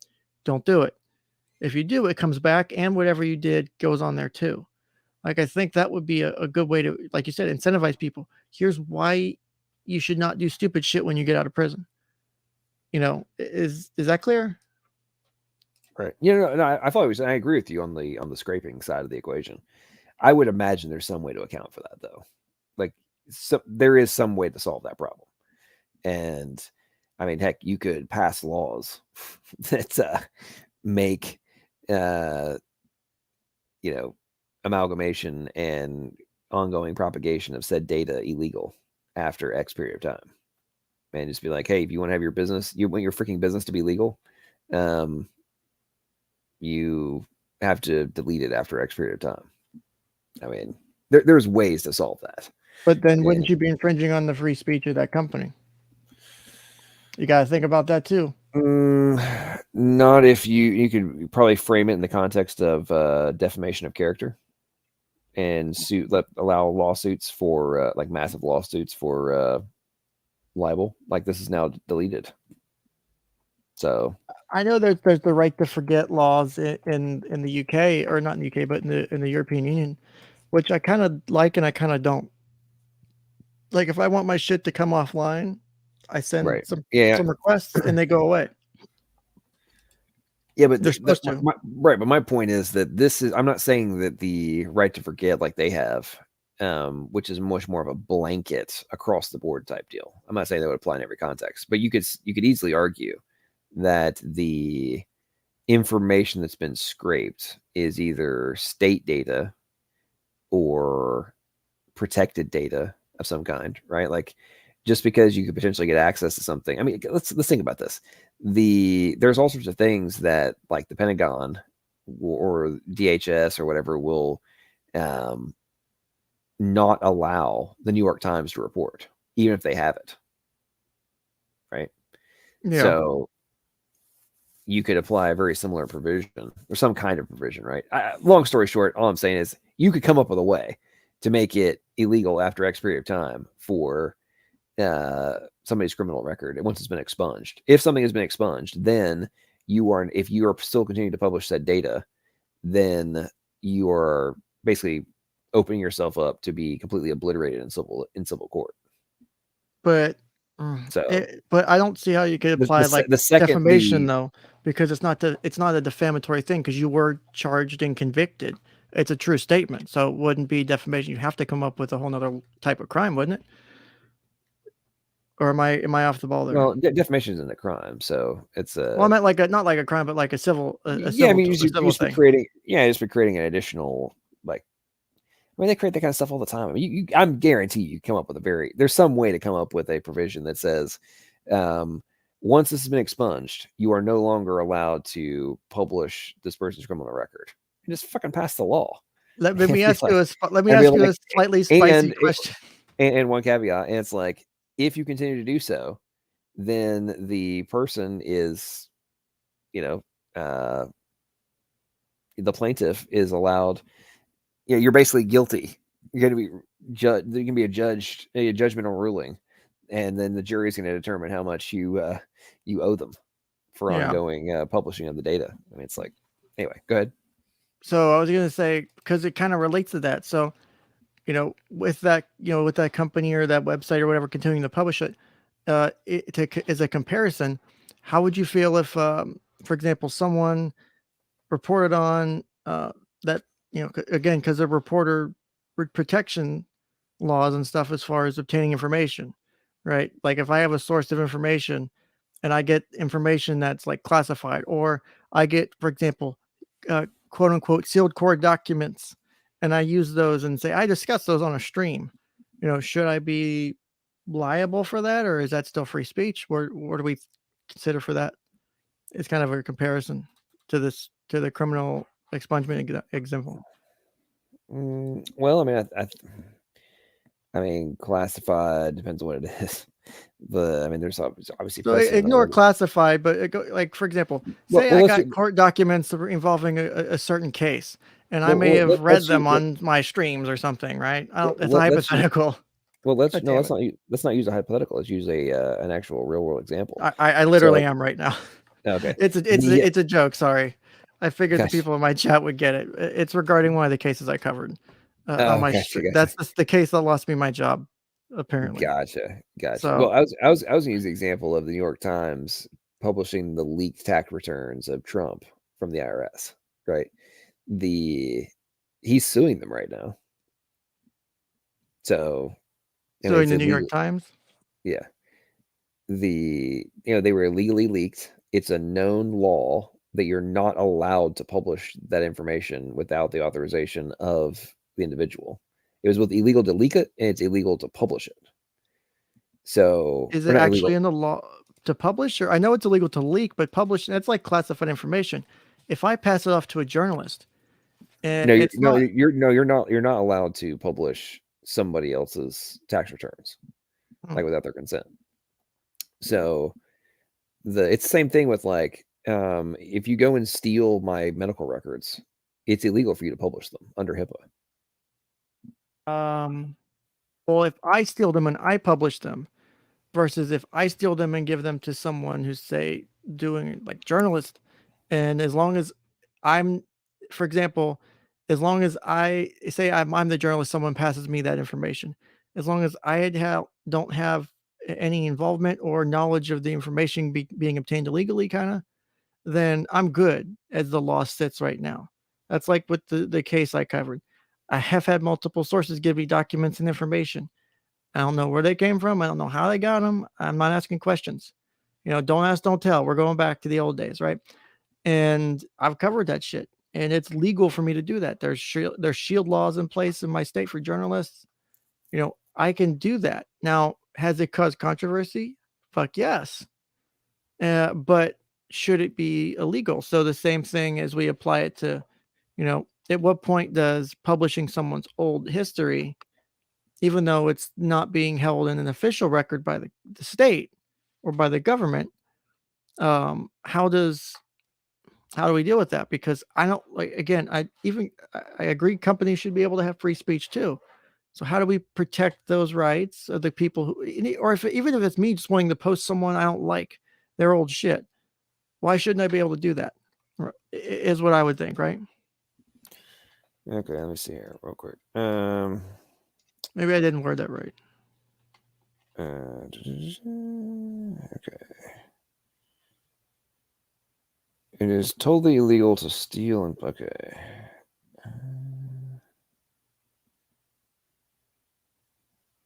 Okay, it also applies to okay. So regarding tax returns, it applies to private individuals and entities. It makes it Section A3 makes it unlawful for any person who receives an illegally disclosed tax return or return information from printing or publish that return or that information. It's a felony. Furthermore, let's see, the Section A4 of the law makes it a crime to solicit disclosure of such a return in exchange for any item of material value. Yada yada yada. Let's see. So anyway, long story short, it's felony. So to disclose tax returns, so you could apply the same type of provision to like a criminal record. Is the point I'm making. Okay. I'm not saying it's the law right now. I'm just saying that it could be a law. No, I get what you're saying. Okay, I could see that. Again, I'm always, like I said, my default is always going to be the least restrictive amount of interference on someone's rights. That's what I'm always going to want, and even when it's at my detriment, I'm always going to want that because I think that's the only way you can. Yeah, but in this context, the least detrimental to your rights is a categoric violation of another person's rights. So if there's how is me just having information up on my website on Ken's shit post doc? Right now we're talking about illegally obtained information, right? So, but am I the person who legally obtained it, or am I getting it through a third party? No, you're publishing illegally obtained information. So it doesn't matter where I got it. I give no fucks where you got it from, but it's illegally obtained. Okay, and the original source of it was illegally obtained. Okay, and you by default are now engaged in a ongoing perpetuation of an illegal activity. So you're now an accomplice, whether you're doing it willfully or unwillfully. You're now helping to enable something that's illegal in that context. then what do you think about as it relates to journalists publishing classified documents, like an Edward Snowden, or an Edward Snowden passing the information off to a journalist? Okay, so in Snowden's case, which actually has been recently ruled on, I believe. Oh, really? He was publishing things that were illegal. Like, yes, what he published was illegal at the time, right? However, he was disclosing illegal activity. It's an entirely different context than my right to just publish somebody's health records, for example. That's way different. Like, so you didn't have you're Aaron Rodgers. Therefore, I'm publishing your data because you didn't comply with the NFL regulations. Right? I'm saying that using that would be an example, right? That is not anywhere in the same category as the federal government is violating law and utilizing the powers that it has, like the technology that it has, to violate people's rights. That's a totally different context. Like, to even try and make the same comparison, in my opinion, would be a very almost naive position to take in terms of like, oh no, well, there's the right. Like, what? You're talking about like dictatorial, authoritarian actions being disclosed versus you don't have right to publish my private data. But is it private data? So if your arrest and conviction prior to your release, is that private data? Prior to your release and expungement, because that's public data. It's publicly accessible because our court system is public. So that's where that's where I'm trying to dig into the concept, because again, I like the idea. It's how it impacts everything else. If that makes sense. Like, well, I don't necessarily think that it has to impact everything else, right? You can make provisions for different things, which is my point, right? So are you suggesting that there is it's justified in for you to illegally or from another source, whether you're the one that stole it or otherwise, you to publish my medical records if they were illegally obtained? Publish your records of You mean like court records, or do you mean health records? No, but no, I'm just using a different example of like Okay. you want to you want to claim all this under the First Amendment, right? So, are is it from your position if somebody steals my health records, right, and Okay. then emails them to you, should you be allowed to publish my stuff just because you're not the one that stole it? Yeah, I guess it would depend on the context I'm discussing it in, right? Because No, no, again, no. Either that information is stolen or it is not stolen, right? well, I mean, there are journalist privileges as far as rights go to publish information like that. Like we have that currently in the country. You And don't have then, you do not have the right to steal my data or somebody else stole it and gave it to you, and for you to publish my medical records. You do not have that right. so it Nobody has depends. that right. Well, let's like, for example, one of the things that got It, me in hot water was apparently I was allegedly publishing private court documents. Wasn't actually the case, but even if I was, I didn't do anything wrong, right? Because the court sealing order only applies to members of the case. I'm not part of that case. I'm not a party to that case. I can't be held to that. So, regardless of my source, I can still publish the information. Does that make sense? but I get what you're saying, but you're dodging the example that I'm using. So I'm not if trying to. If I'm not trying to be like a dick, I promise. I'm thinking, and so no, my brain's running around. I follow what you're saying, but the point I'm making is that what I'm establishing right now is, are there instances where it is illegal for you to publish the information no matter of how you obtained it? Is the point that I'm making. We're not using your example of the courts. I'm talking about, are there instances like your health records where it doesn't matter if you're the one that stole it, how you acquired it, are you forbidden? I mean, you can still publish it, but will there be ramifications if you publish it?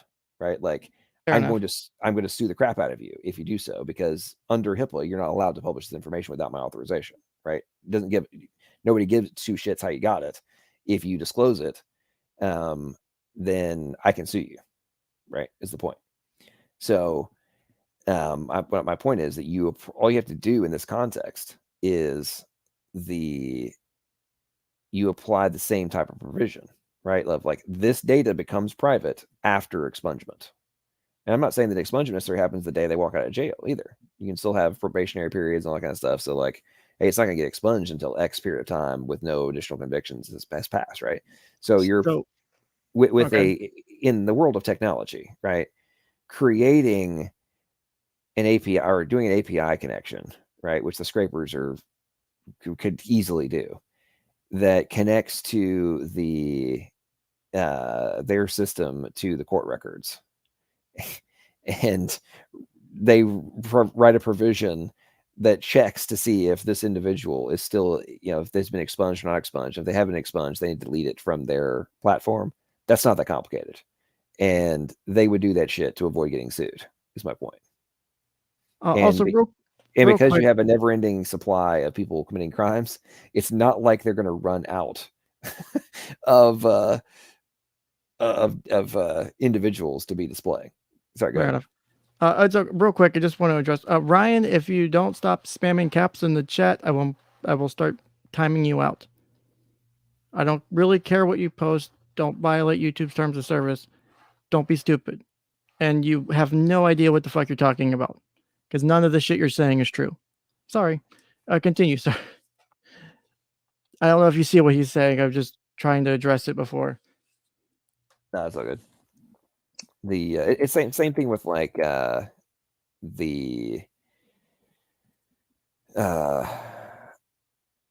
forgot what I was going to say. Anyway, but yeah, long story short, there's these kind of things can be accounted for, and you just I'm telling you that when if the lawsuits start going through and being ruled in the court, they're like, hey, company A that's doing this, you now owe this person $1 million, right? You don't think they're gonna hire some really good or like call up their devs and be like, okay, guys, so here's what we need to do. We need to write these functions and come up with these logic rules, And yeah, so make sure we do this, and it'll get done. And anyway, I'm just saying No, this is not like a some hyper complicated thing to account for, you know. no, I'm trying to, like I said, I'm just trying to explore the different ways that impacts uh, people, as far as, how it can impact people on different grounds and on different perspectives, or things like that. Does it? That's what I, because again, always kind of always want to come back to making sure we're protecting freedom to its max. Because I don't want to see our country lose rights and lose things because they end up, because we start justifying things. If it saves just one life, if it does just, if it keeps one kid from being homeless, all that shit. I hate that shit because it's not how it works. And real quick, I need to let me. Okay, Mike, or sorry, Ryan, you had your warning, so let me go ahead and put you in timeout, buddy. Go sit in the corner, and why don't you go get yourself educated on what's actually happened, buddy? Sorry. Continue. Because he's talking bull. He has no idea what he's talking about. So continue. No, I agree with you. And I'm massively against regulation. I think the federal government should just go away for the most part. It drives me up the wall that this is a sidebar annoyance factor for me is the primary constitutional necessity of the, or one of the primaries of the federal government is the military and the protection of the borders, right? Mm-hmm. And somehow the all the idiots running around talking about like how big the budget of the military is and all this kind of stuff. It makes up like which well range it usually bounces between about 14 to 17% of the federal budget. And I'm like, okay, so let's think about this. One of the primary responsibilities of the federal government only makes up less than 20, this is easy math, it makes up less than 20% of the budget. Somehow, almost 40% of the budget goes to things that are not specifically delineated as primary responsibilities of the federal government. And yet we have idiots running around bitching and moaning about how big it is when most of them don't even realize what percentage it is of the budget itself. And even though I do think there's a heck of a lot of ways and it could potentially be smaller, the people like don't seem to grasp that we're wasting money across the board. It's freaking insane. Oh But yeah, we spend a lot of money on stuff. Like the the defense budget argument. The defense budget makes up barely bullshit of the entire overall budget. It's because it's discretionary, not mandatory spending. So they can use that twisted argument. That's frustrating when I see that. For oh yeah, example. it's so obnoxious. And it's like, did you guys go and look at this stuff for like 2 seconds? You recognize that your talking point is just dumb. And I mean, good grief, man. The interest on the debt is equivalent to the entire military budget. Yeah, it's pretty big. I mean, we're so fucked. It's just, we're so screwed. I mean, when you think about the fact that the GDP of the entire freaking planet is $84 trillion and our debt is like barreling towards 30 trillion, and that's Don't before you even forget. account for the unfunded I liabilities. was I'm just literally like, getting to that. You beat me to it. Good job. oh my god! I'm like, like the GDP of the world, 84. Our unfunded liabilities somewhere between 140 and 220 trillion. Look, Like, that's not a problem. There's nothing wrong with that. Stop asking questions. Move along, sheep. oh my goodness, we're so fucked. We're so fucked. I tell you, are you? Did you know that the debt to GDP ratio, the one they publish, only includes debt held by United States citizens, not the foreign held debt? Oh, great. I fucking didn't know that. Thank you for that. I'll have to. Yeah. So, That's like, you good know to know. how it's always fascinated me. Like, I haven't seen it with exact numbers. I remember looking at it one time and it was like debt to GDP ratio is only, it was like 114% or whatever, right? And I was like, what the fuck are you talking about? It's like, how is that even? What do you mean only 114%? Because at the time, the I remember I looked it up. The GDP was like 19 trillion, and we were like 24, 25 trillion in debt. And I'm Yeah. like, that doesn't. make any sense. How do they come up with those numbers? And I looked it up, and it's like, oh, it's only calculating the foreign held debt or the citizen held debt, not the foreign held debt. Like, oh, well, that's freaking awesome because now what the GDP shrank to, it was 21 trillion in 2019. It shrank to 20 something in 2020, and and now our debt's what, right, 28 some change, I think It now. may have gone up a couple bucks, just a couple. Yeah, I'm like, so there's no way, just doing basic math in your head, that there's no way it's that low.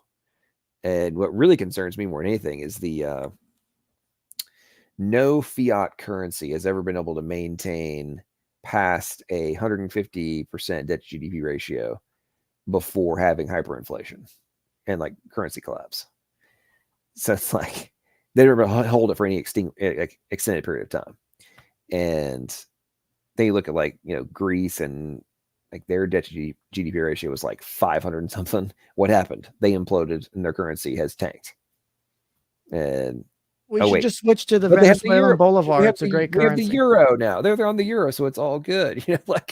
Oh man. And you're right. Yeah, Venezuela, freaking insane. Now, It's what like, was the Zimbabwean currency that was like 100 trillion? Like, I've been wanting to buy one of those on fucking eBay for a while now. Like the 100 trillion whatever current dollar currency from Zimbabwe back in the day, before they changed their currency system because the inflation was so high.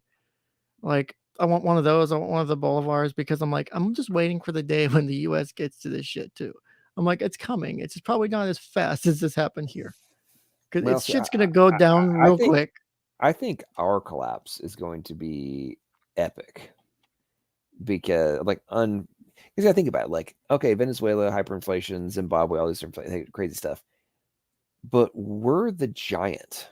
Like, our fall by definition must be massive because we're going to be falling from such a higher state, right? And like, okay, most people don't realize this, but like Texas's GDP, if they became a country, they would immediately be the fifth largest economy in the world. Oh yeah, I Texas is mean, huge. They've got so much fucking economic growth in the last, I think, decade or so. yeah, well, absolutely. But like there's only I believe five countries on the planet that have or actually six now, have a GDP greater than 1 trillion Yeah. on the planet, folks. That's it. So, So both California and Texas would immediately be in the playing, like immediately, if they became their own country, right? If I did the math one time, it's like if Florida, Georgia, Alabama, Tennessee, Louisiana, Mississippi, and Texas ceded from the Union, that would be like, I think it would be the third largest economy in the world, just those states. oh, And probably. when you think about those sorts of like how big it is, and then how big our debt is and our unfunded liabilities, like the freaking collapse and the hyperinflation will be epic. It's guaranteed when they have, assuming they continue at this rate, which I think would be living in fantasy land if we think they're not going to. Yeah. I don't know how. I try to maintain as much positivity as I can for certain things, but there's a limit, I think. And at some point, like, you have to put. I don't know how you can, because most people don't give a shit about any of the stuff we're talking about. And I don't know if that's just a lack of understanding, or if that's what's the right way to phrase it. God, I can't think of the way to put it in the words. Because like you mentioned all this stuff, you talk about the ability for the economy collapse. That doesn't impact most people's lives. They don't fucking care. And I don't. Is it necessarily their fault that they don't care, or is it the fault of other? Is it the fault of the people empowered putting us in these situations? Is it, you know, just who wants to? Who really wants to think about this shit on a day-to-day basis? Do you or I honestly want to? No, it's depressing as shit. Yeah. Um, it kind of is. So, how do you move on from that? How do you how do you get people to be interested enough to want to do something about that? That's a good question. I think that, well, historically, you don't. It never has succeeded. Like a small percentage of people recognize it and prepare to as much as as much as they can, but then the majority never does. I mean, it's historically unavoidable. This is Uh, true. so I kind of operate from the perspective of do as much as you can to prepare without being a complete crazy person, and then recognize that the inevitable will come at some point, and it is what it is because it's an unavoidable. And it appears to me that we are the generation that it's going to. We're in the time where it's going to be at some point in our lifetimes we will face this, and I mean we have the 250-year empire is collapsing after 250 years on average. Like we're there. Yeah, we have so many of the factors that are there. We've got the Yeah, we might just have a couple of those checked off already. yeah. I mean they're It's not a big we're deal. there. We're there, and so hey, it is what it is. I mean, just gotta appreciate the fact that we, at least for me and you, like got to grow up through some great times and experience a lot of awesome stuff. And at some point, shit hits the fan. It's It's also kind of hard to have kind of hope when you see shit like this. oh, that guy's such a moron. He is such It's, an idiot. yeah, I know. I saw this in one of the fucking discords I'm in, and I wanted to start pounding my head off the table. Like,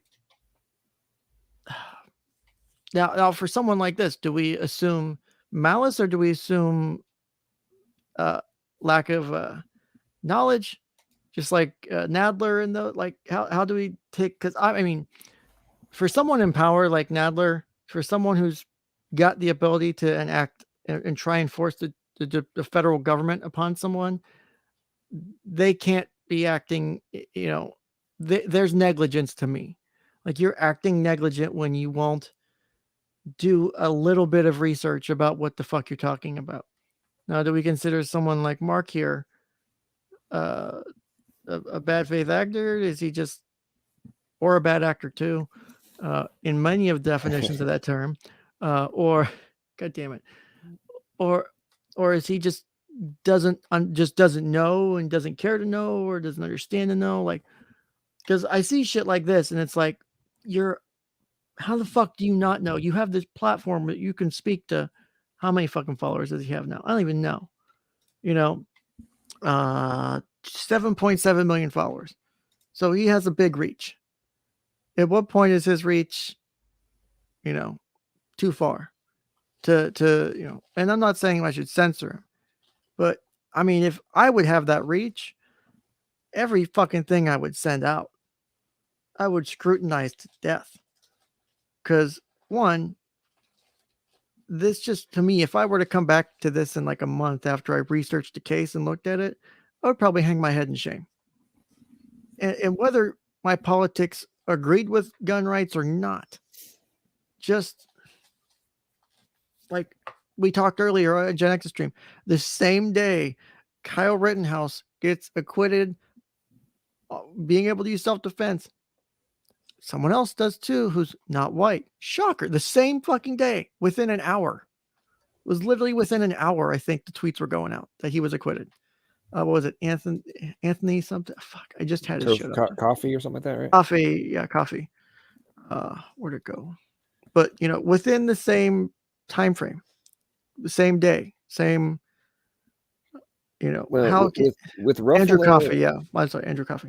with Ruffalo, I don't know. I mean, he's an actor, and my faith in the intelligence of most actors is relatively limited. I'll give you that one. With Nadler, I mean, that guy is the epitome of a puppet. So your point about should he have that much power and all that kind of stuff, I would agree with you if I thought that he was actually the one making any decisions. If Nadler was, or Nadler. I mean, I wouldn't. I mean, obviously, from a hypothetical perspective, he is the one who's making the decisions. I don't think he has enough. I think he's a pawn, basically. People like him are the like the facade has cracked, in my opinion, that there is not another layer of puppeteers that are controlling not all, but a good portion of the members of Congress. I mean, it's like at this point, it's getting to me, it's getting rather obvious. It's like, and it's going all the way into the White House now. I mean, Oh yeah. I mean, when Biden talks about he loses track and then tells people that like, oh, hang on, I've got to get my list of the approved people that I was told I could talk to. Like, I mean, watching You don't have a Biden you don't have a list like that? What's wrong with you, buddy?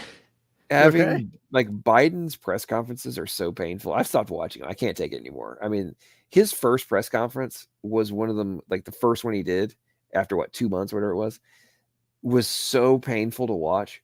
I mean, I was like, oh my goodness, I couldn't watch another one for a couple weeks, and then I watched some more, and it was just as bad every time. I finally got to the point I can't even bring myself to watch them because it's so bad, it's so obvious, and I mean, he loses track in mid sentence and like shifts over to a completely different topic in mid sentence. I Look, mean, I'm not saying the man has Alzheimer's or a neurological disorder, but there's some signs. That's all I'm gonna say before I draw a bunch of ire from that statement. yeah, So, I mean, it's so bad, and then you get into like have you watched Nancy Pelosi when she has her like brain oh, freezes her. from like Her I saw one where the media is everywhere, and like the live interview, they edit or not the live, the like the clip that was played on the news media was completely edited. But I saw one like a full one, and she straight up like left the building for a solid 30 seconds. the fuck? Didn't say a word. I'm That's talking was like awesome. just staring, mouth open, and didn't say anything. And all these people are standing around her just like waiting. And then 30 seconds later, she like came back to her body or whatever, and then started talking again. And I was just like, what the fuck did I just see here? That's The awesome. Speaker of the House just went, and so I got curious and started looking more. And this is like a known thing that is on video in multiple instances of Nancy Pelosi just straight up spacing out for not a couple seconds, not like she lost train of thought and is like, quickly regaining it. We've all like been in conference like, what the hell was I talking about? Right. And then come back to it. No. I'm talking straight up silence. You can see it in the eyes, like she has left the building. Extended period of times, and then just like pops back in and continues like nothing happened. And the media just Nice. sits there and doesn't report it. I'm like, how is this not known to the vast majority of the population, right? Like, we have the third most powerful person in the United States Something like that. literally spaces out for extended periods of time. Like, this is I don't know about you, but that's a major problem if you ask me. Like it's a serious concern. Yeah, it's a little bit worrisome. I mean, but what are you gonna do about it? Like, what can we do? And here's the thing: is I've gone back and forth over the last probably 5 to 7 years. I've really switched my politics up a bit um, on term limits, right? And because I can see the benefits and I can see the downsides. And one of the downsides is it goes back to to my arguments as far as freedom is why can't I elect the same guy over and over again if I feel he's doing good? Now I get the president one. That makes sense. But why not? Well, one, Senator, abolish the 17th Amendment, please, first, and then we can talk about fixing the rest of this shit. But as far as my House of Representatives, why shouldn't I be able to elect the same person over and over again? Has been one of my core struggles. Is should I be able to or should I not? Like, what do you think? Well, if the 17th Amendment was revoked, then I wouldn't necessarily have an issue with not implementing term limits on the House. However, But with where things currently stand, I would argue that term limits need to be implemented in every branch of government and all the way up to the Supreme Court, because there's the ideal concept, right? In terms of the point you're making, like why shouldn't I be able to elect and such.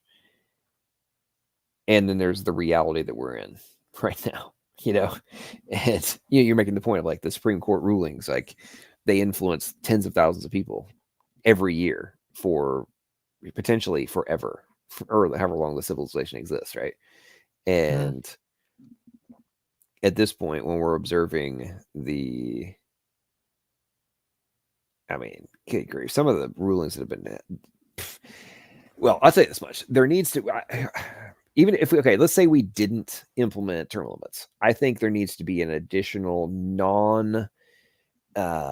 dependent upon Congress option for impeachments. I think we need to be allowed to have like the Convention of States caveat for impeachment of different members of the federal government, because at this point it's become obvious that what things have degenerated into, corrupt people are not being removed. That's true. It's just obvious at this point. And so I would argue, what do you think about that? I think we should have I think we should put in an amendment that grants, if there's a convention of states, I figure out the exact details on it, but I think there should be some aspect for that, as well as there needs to be an implementation to override that dumbass Supreme Court ruling that we are not allowed to recall members of Congress. Which ruling was that? That there was a ruling.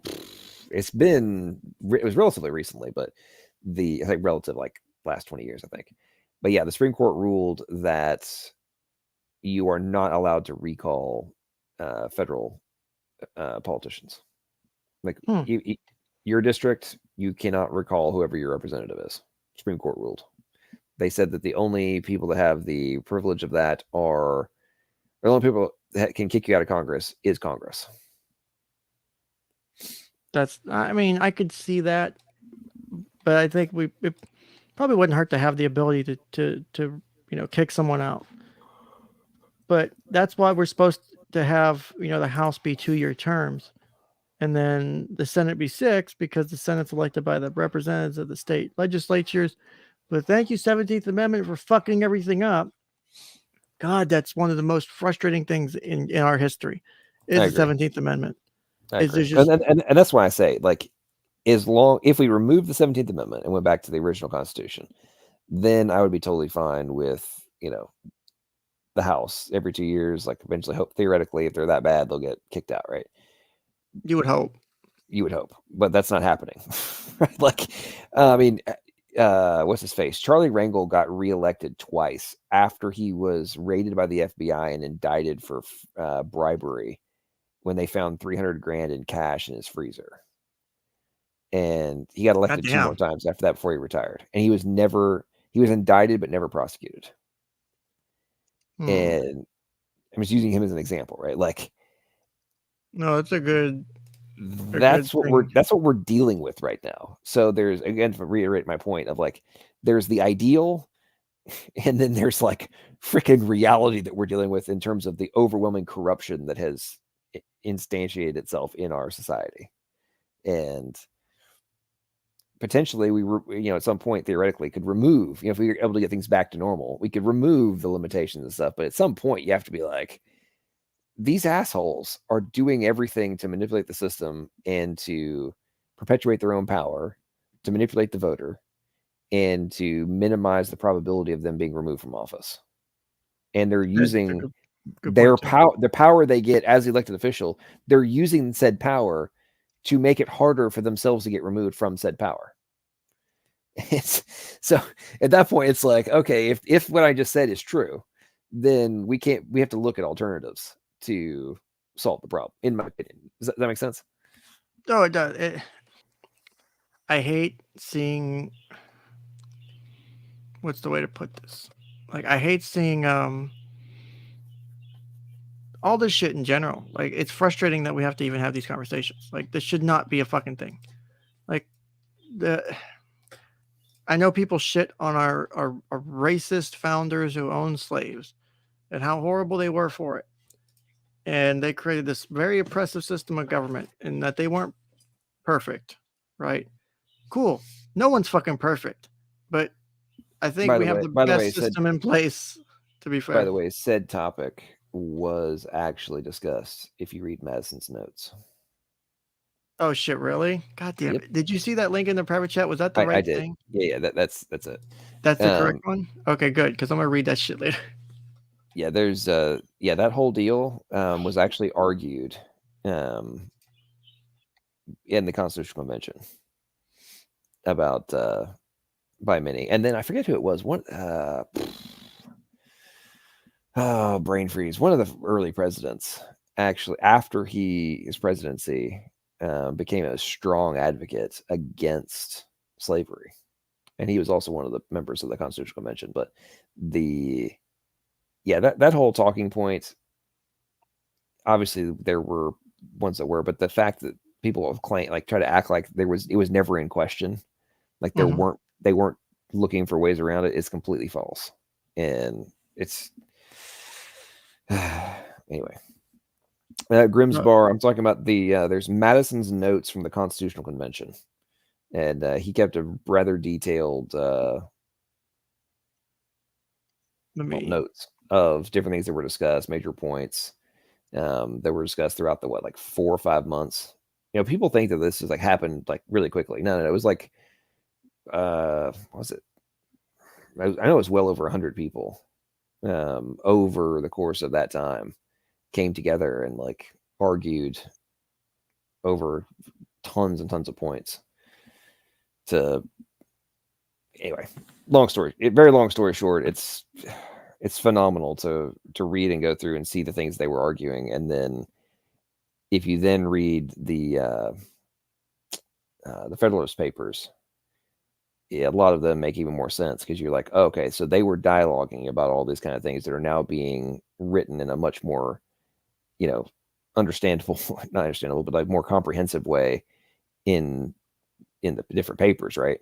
mhm. To expand out on all these points. But then you realize from reading the Madison's notes of like why some of these things that they're now writing in much more long form were being done because it was major points they were arguing over during the convention. Yeah. And that sounds like a good read. I'm definitely going to check that shit out in my downtime. Um, Yeah, and some of them are very like there's not much to it from that day or whatever, and then other ones are much more detailed. And like when they get into I think in August there was a bunch of really good stuff. Um, let's see. oh yeah, I'm gonna have to definitely click through those because there's a shitload of those on those. I just had it open too. Where the hell they go? But yeah, I'm gonna Yeah, definitely click through let's that because see. I. It started the first day is May 14th, and they went all the way to September 17th. That's why I say like it's a significant amount of time. 18 weeks looks like they spent discussing all this stuff. It's like you have all these brilliant individuals, highly educated folks, deep thinkers, getting together for 18 weeks to dialogue and to discuss and contemplate and really analyze and try to come up with the most substantive document, the first of its kind I just ever. counted. There's 81 days worth of notes based on that website I linked. There's 81 specific days worth of notes on this list, and I mean I don't think they're not like super long. I think in most cases, but still, just being able to put our history in context to really understand our founding is, I think most people don't understand how, one, I think lucky we are to be born in this country, and two, to just have a country that even when we fuck up really bad, we still do a decent job of protecting our rights. There are certain people, regardless of sides, that will come across the line and say, no, no, no, they're fucking up. They can't let them do that. And, regardless of, you know, the George Floyd, Derek Chauvin stuff, that kind of drew a line in the sand that kind of helped people go, well, no, we can't. I don't care what your politics are. We can't be okay with the state doing this, or what the perception was. Let me correct myself, because the perception versus reality is a little different. The perception is not okay. The way it was portrayed, just kind of like, if it had been reported differently, you probably would have had the same thing happen with Kyle Rittenhouse, but it wasn't, because of the way it was reported and the evidence that was there. So you got this massive unification under Floyd, but when people tried to do it under Rittenhouse, they thought they could play, and maybe like, oh, we're gonna get more people to support. It actually backfired. I don't know if that was the intention or if that was just a byproduct of just their reporting. So that's just my thoughts on it.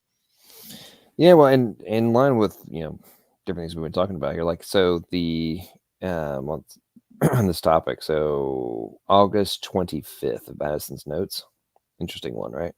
So this is one of the days they were arguing about slavery, and see, Colonel Mason was not against using the term slaves, lest it should give offense to the people of those states, and then. Dickinson wished the clause to be confined to the states which had not themselves prohibited the importation of slaves, and for that purpose moved to amend the clause so as to read, the importation of slaves into such of the states as shall be permitted, the same shall not be prohibited by the legislature of the United States until the year 1808. Let's see. Mr. Baldwin, in order to restrain a more explicitly defined the average duty, moved to strike out the second part of the words. It's like different things like you're going on, and then like let's see, where was it? What was I going to read? It's a very interesting discussion they were having about like this person was against it, and like insisting that they eventually ban this. I mean, it's very fascinating stuff. What day was that again? I see if I can pull it up on screen. August 25th. August 25th. Saturday. All right. Mr. Williamson said that both in opinion and practice, he was against slavery, but thought it more in favor of humanity from a view of all circumstances to let South Carolina and Georgia in on these terms than to exclude them from the Union. Like, I'm against this, but they were compromising to form a country. And they said, oh, this is interesting. So Mr. Dickinson wished the clause to be confined to the states which had not themselves prohibited the importation of slaves, and for that purpose moved to amend the clause. Okay, that's what I was talking about. Is this the line you're talking about? Let me flip. I'm reading. Let me flip back. Let's see. I got to pull it up on the screen now. Yeah, I see it now. Yes. Yeah, that's a good one. And then I think a little further down, there was another. Let's see. Find the one. Look for Mr. Dickinson. Mr. Dickinson wished the clause to be confined to the states, which this one here. Yep. Which should not prohibit themselves prohibit the importation of slaves, and for that purpose move to amend the clause to so as read: import of slaves such permit to the same shall be prohibited by the legislature of the U.S. until the year 1808, which was disagreed to. What's this mean? Nem continue FN8 in the printed journal. Georgia and Georgia voted in the affirmative. Okay. First part of the report was agreed to, amended as follows. I don't think that there was like oh, here we go. Mr. Madison thought it wrong to admit in the Constitution the idea that there could be property in men. The reason of duties do not hold, as slaves are not like merchandise. Where's this one at? It's a little bit further down. It's like Mr. Sherman, Mr. Here we go. Morris, Mr. Sherman, Mr. Madison, Mr. Mason. Yeah, Mr. Madison thought wrong to admit in the Constitution the idea that there could be property in men. The reason of duties did not hold, as slaves are not like merchandise consumed, and apparently something's missing here. I don't know what it is. So. But yeah, the point, obviously, the point being, people argue that or claim that these people, nobody was even considering doing away with slavery. And it's like, well, there people were arguing and trying to have provisions put in to ban it after 1808. That's way before the Civil War, folks. Right? Like they were already discussing it then, and they ultimately made compromises in order to form the Union in the first place. Doesn't mean that they were necessarily for all the things. There was compromise across the board on a plethora of different aspects in order to form the country. And I say form to So transition, keep the country in place. Actually, and actually transition from the Articles of Confederation to the Constitution. But I mean, it's like anyway. I'm sure you follow my logic here. It's like this. yeah. So let me ask you this, because I get heat for this one. Um, do you believe that at the end of the day that the it was actually a states' rights issue that we fought the Civil War over, or was it actually something else? Because I get into a lot of heated arguments about that. I think it was there was a uh, it's both.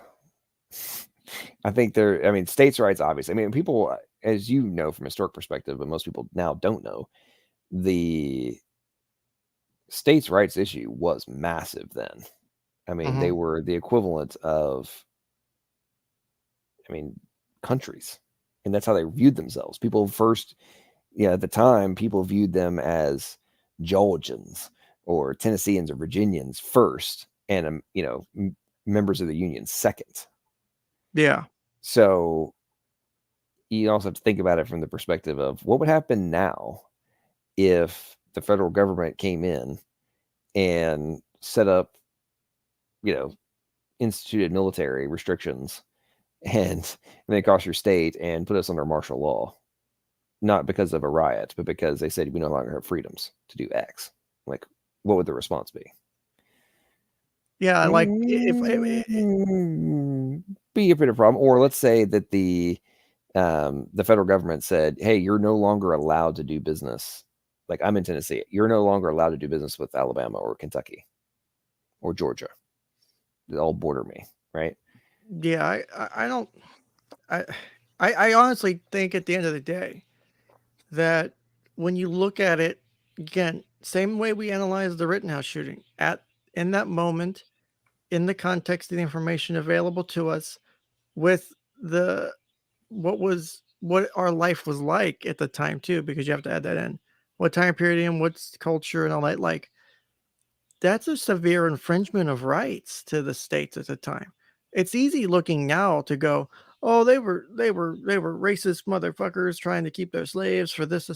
Yeah, maybe, but you got to realize what kind of overstep it was for the federal government at that time to do something like that. That was Right. massive. Well, a lot of time, I think a lot of people have a inability to separate what is morally correct and what was, you know, legally correct at the time.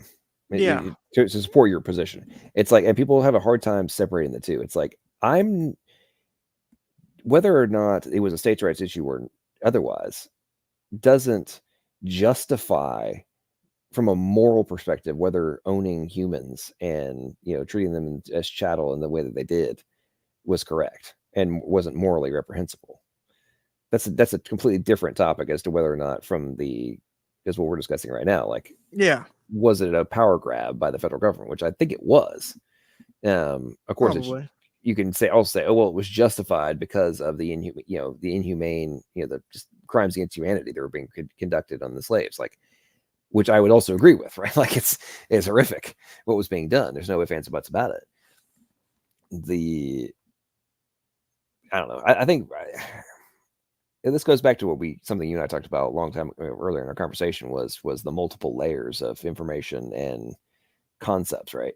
People only Yeah. want to look at the surface level and not actually analyze 2 or 3, 4 layers below, and want to buy into these little sound bites that they're given that don't force them to recognize that there are the depravity of humanity on multiple layers and levels.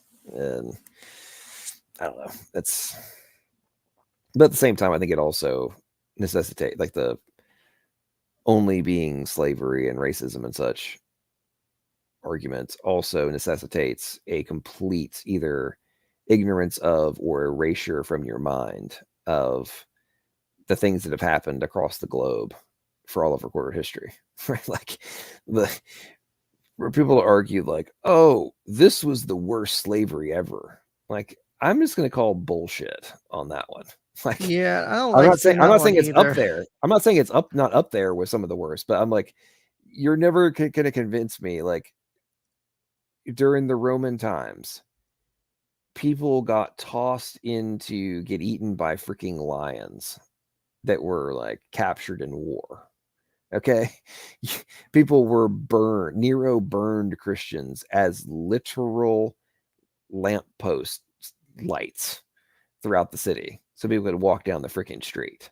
You know, like, Yeah, the let's be real here. There's been massive levels of barbarity across every civilization for all of recorded history. And anybody who says otherwise is a naive fool or a freaking desperate liar, in my opinion. that's one way to put it. So, because I like I said, I do believe, you know, because if it was me, like if someone were to, if like the government, the federal government today were to try and overstep into my state or my area states with something like that, and infringe on my rights in some way, that because at the time it was legal. Again, you got to step aside from the morality of it because it's different now. We kind of have a different understanding and perspective or whatever the fuck you want to call it. And we have to take that and go, well, okay, let me set this aside. And that's probably one of the harder parts of like doing something like my job is putting shit aside and going, well, okay, I'm going to focus on just these pieces of information or this fact set for now. And then we'll go from there with, figure it out from there. But I have to setting aside bias, being able to have those conversations, like today, just this evening, or whatever the fuck it is this morning now, you know, we've gone back and forth on several things. We've been a little heated on a couple things. I don't think intentionally, but just because of the passion of the debate. And you can see we can still have this discussion. And that's all I've ever wanted from people. Is the shit I do here is not just this, but other stuff I talk about. Is I just want to be able to have these discussions because this is how you share information. This is how you help people learn new things, new skill sets, new levels of information, get people interested in like career fields like mine, get people to do, other things that maybe they didn't think about before or ways to help to change their life. And sometimes it takes exposure to new ideas to do that. So No, I would agree. I would agree with you on that. And I think in the context we're talking about now, I would argue that we, in the here and now, let's forget the 1860s. I would say that in the here and now, what I'm about to read is where we are. We're back at this position. So skip. A lot of people know the first part of what I'm going to read. I'm going to skip it. So, we hold these truths to be self-evident, that all men are created equal, that they are endowed by their Creator with certain unalienable rights. And among these are life, liberty, and the pursuit of happiness. That to secure these rights, governments are instituted among men, deriving their just powers from the consent of the governed. That whenever a form of government becomes destructive of these ends, it is the right of the people to alter or to abolish it, and to institute new government, laying its foundation on such principles and organizing its powers in such form as to them shall seem most likely to affect their safety and happiness. Prudence indeed will dictate that governments long established should not be changed for light or transient causes, and accordingly all experience has shown that mankind are more disposed to suffer, while evils are sufferable, than to right themselves by abolishing the forms to which they are accustomed. But when a long train of abuses and usurpations, pursuing invariably the same object, evinces a design to reduce them under absolute despotism, it is their right, it is their duty to throw off such government and to provide new guards for their future security. Such has been the patient sufferance of these colonies, and such is now the necessity which constrains them to alter their former systems of government. And to me, those words are both they're accurate then and they are becoming extraordinarily relevant now as we are observing these things are happening both here in the United States as well as around the globe. And I would argue that the train of abuses and usurpations has been getting rather loud as Yeah. we observe, and the just past 2 years has been, I would say, it's been on full display. Oh yeah, I agree. And that's why, because while we've been talking, I've been like googling and clicking on some other random shit, and one of the things I have open, and what fucking window is that? I'm one of those people who has like 50 tabs open on a slow day, um, about the different countries and their rights to silence and rights to, like, Australia. There's no constitutional protection for right to silence, um, but it's broadly recognized. So uh, like you have there's like certain things you have to provide, like as far as like your information, like where you live and stuff, like to me, like that, and the stuff we talked about Canada earlier. uh, it scares me because the countries we look at with this have gone past, like, if these countries had the same kind of belief system we had and the same kind of way we look at our country and how we feel about our, because you know our constitution and the way we protect it, they would have 1776 themselves a while ago, but they don't. And like, I would be fucking fully behind Canada or Australia or any of these countries going all 1776 again, because they need it. They're not free anymore. They are far from free, and it's scary. And I don't know if that's just me.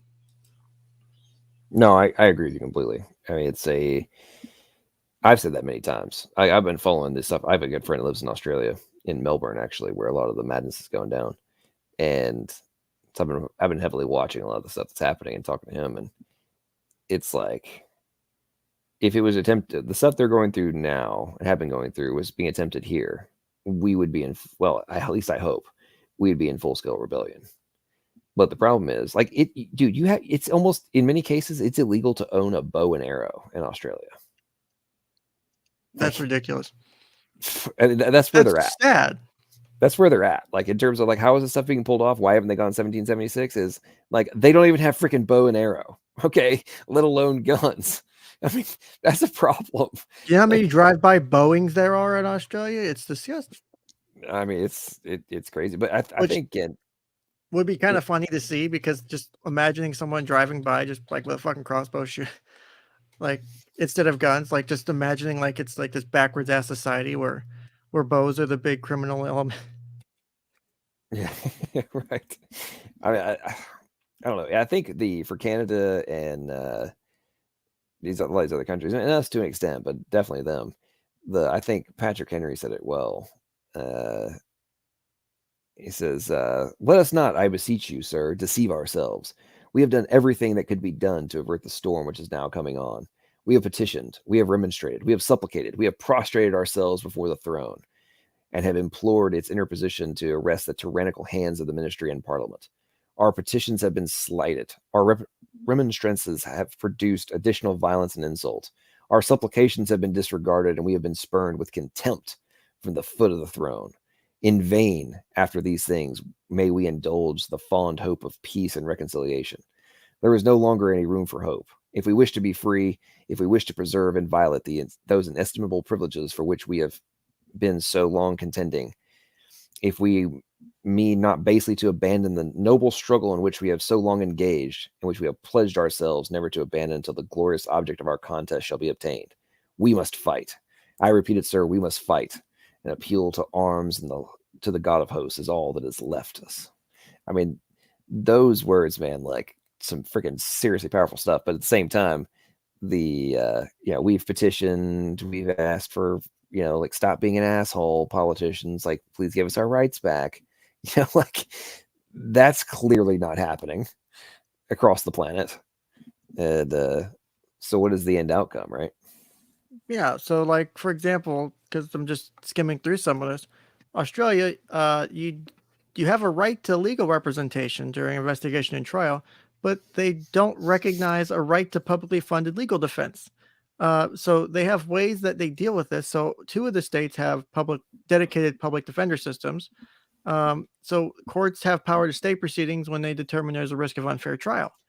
But you don't have in several of the states any public defender system. You have to hope that the judge will either adjourn or stay your case, or that they'll proceed. Because it says they'll allow unrepresented in serious crimes should only proceed in exceptional circumstances. So like, how the fuck do you run a legal system? Like how? Like imagine going there and like you don't have, it's like, okay, I'm poor as shit. I can't afford a lawyer here, okay. And I know we didn't implement that until, within the last, what, 50, 70 years, something recent, right? Public funded court representation, which I agree with.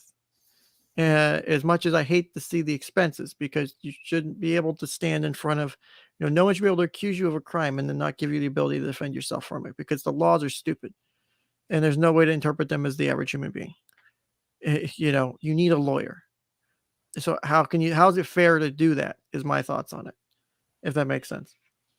So like, how can you have a system where you don't even, you're going to charge people with shit, but not even give them the ability to, you know, it's not like a civil case, but where here's a civil case, you have to pay for it up. There's a criminal, the state's coming at you, the federal government's coming at you, but we're not gonna, we don't need that. You don't need we can't pay for your lawyer. Fuck that. No, that's stupid. Oh, but dear God, that's fucking frustrating. Just imagining that, so it's causing my blood pressure to go up. Like, Yeah, there's a lot of well, the cost is crazy, but at the same time, there's so many other things that when we're looking at cost, oh yeah, we should be way more pissed off about than the cost of you know, public defenders and such.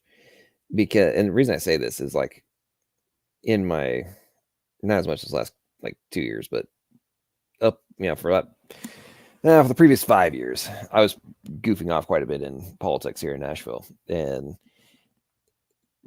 let's just say I've reviewed quite a few of the budgets and looked at different things and just found so many like glaringly obvious, just like either if not fraud, just straight up incompetence in where money's going. And it's like you ass clowns are always claiming that you're broke and needing more money, even though like tax revenues have increased without raising taxes. Tax revenues have gone up almost 40% in the last like 8 years here in Nashville. And yet the politicians somehow always were short. It's like, how do you always manage to need to be issuing new bonds to pay for the things when your revenues are going through the roof? That doesn't make any sense. And then you go look at the budgets, and it's like, this is insane. Same thing with like school funding. Oh, we need to raise property taxes because there's not enough money for schools. And you go look at the budget for the schools, and you're like, holy crap, it's $1 billion a year for one county. it's a bit. What? That's a lot of freaking money. Let's go look and see how much let's just do some basic analysis. What would you think is the single biggest line item expense for a school district? Mm, it's a good question. My first guess, and I know I'm wrong, would be salaries, but it's not. It's benefits, if I'm right. Nope, you were correct for your No, first guess. Salaries. it's salaries. Okay. Yep. Fuck, I thought it was I tripped The myself up. Yep. So after you account for salaries and benefits, actually, at least for here in Davis County, you had almost $500 million left over. And that's not including the 117 million that was going to retirement. So, and like pensions and such. So it's Yeah. like you're telling me after you've accounted for your single biggest expense, the human capital expense, you have almost $500 million left over, and then you don't have enough money to buy paper for kids. I'm, I just call straight up bullshit. I mean, I can see it. Like, you got to figure how much is it, because I I had, going back to my days in management and running a business, labor is your biggest expense. Like product is cheap. Like making product can be cheap. Whatever your Yep. fucking food is, like for example, because I was in foods effectively food service at the time. Food's effectively cheap. You can make good Well, it margin on it. was. It Yep. was. Rip, say the good old days. And so, like, keeping the lights on, paying the bills for that, you repair, maintenance, other shit like that.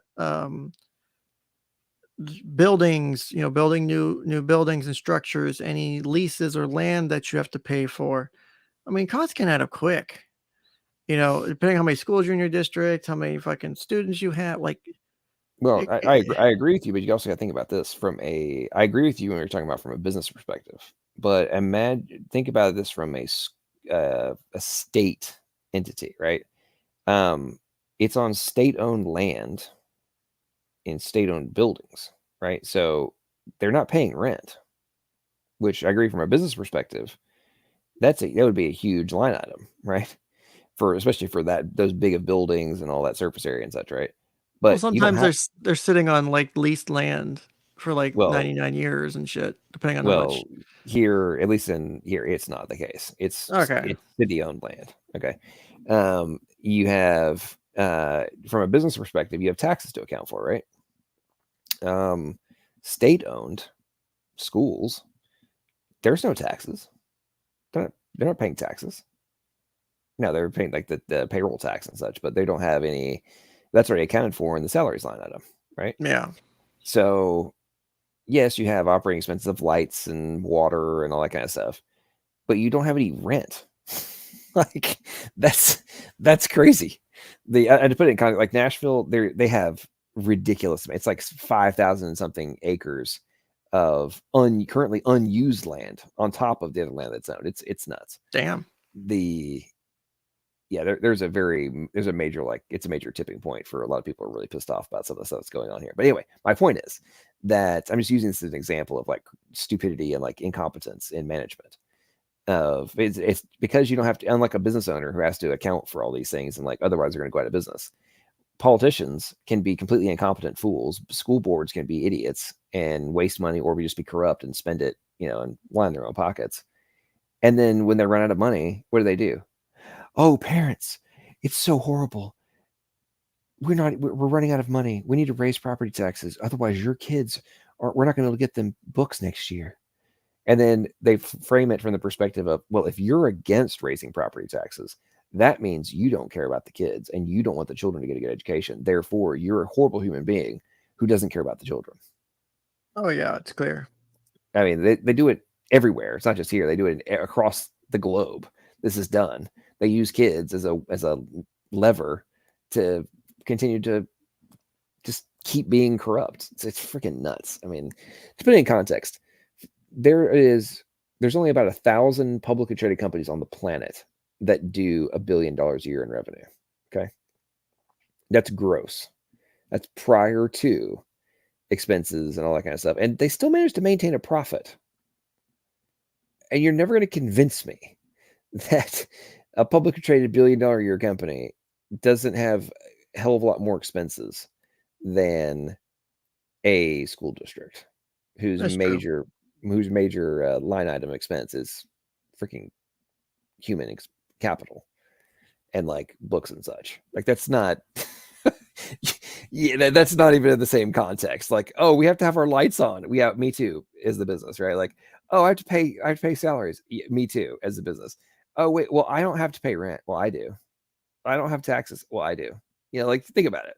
You're not paying property tax on freaking state-owned buildings. There's no property tax. True. Anyway, man, I've greatly enjoyed our conversation, but I just realized it is 3:30, and I Yeah, gotta I go know. sleep. I told you this shit happens all We'll the be going time. for. But But no, man, I no. really enjoyed our conversation. We have to do it again. Oh yeah, definitely. What's a good way to get in contact? Is your email and your channel work or? Yeah, my email is just Okay. it's my screen name at Gmail. Okay. Do you have a Discord too, or Discord or anything like Nah, that, or just nah, email? Okay. nah, I don't do Discord. I can't stand Discord. I know a lot of Yeah. people love it. I've tried it out a few times, and every time I go in there, I'm just like, this is even more insane than YouTube. I'm just gonna stay away. Yeah, it can be a bit hectic, but I want to thank LPP here for coming over from our discussion over on Gen X's channel. Again, LPP's channel is youtube.com/C. You can technically leave the C out. And then Logical, Plausible, Probable. Check his stuff out. If you like him, subscribe to him. Don't forget to like, share, subscribe. If you like what I'm doing here, um, what is it? Shameless shilling time. If you like this, you can also subscribe to me on Locals at kensconstantcouch.locals.com or supportken.com/locals. If you subscribe for at least $5 a month, you can get access to the Discord and all the other fun stuff. You can also super chat, Stream Elements chat. I think I have my Venmo in the description. No, I forgot to paste the description. In my other channel, in my other videos, it's in there too. If you want to, I don't ask people do, but it's always appreciated. So it's definitely helpful. But so thank you, LPP, for showing up. I don't know. Do you do live streams or you mostly do recorded content? Now these days I mostly do live streams. It's Okay. lately I've been crazy busy, so I've been doing most of the stuff I've been doing is I'm doing a bunch of after show stuff, and like people are doing debates, I'll do an after show and different discussion stuff, or occasionally hop on and do a rant and then do an open room. But that's what I've been doing mostly this past couple months. Fair enough.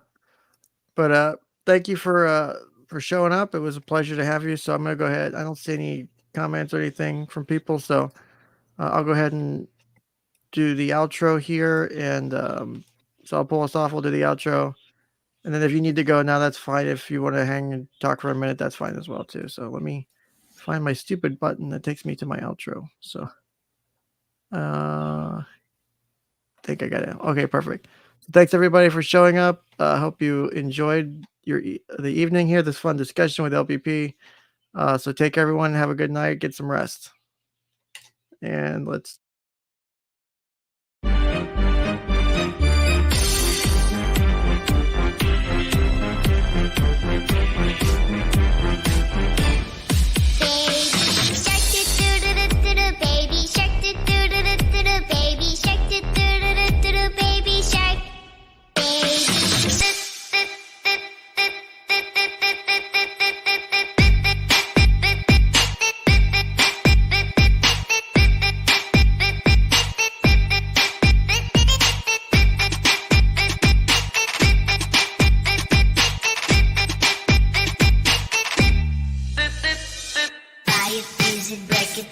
crash it, change it, melt, upgrade it, charge it, point it, zoom it, press it, snap it, work it, quick erase it, slide it, get it, fix it, save it, load it, check it,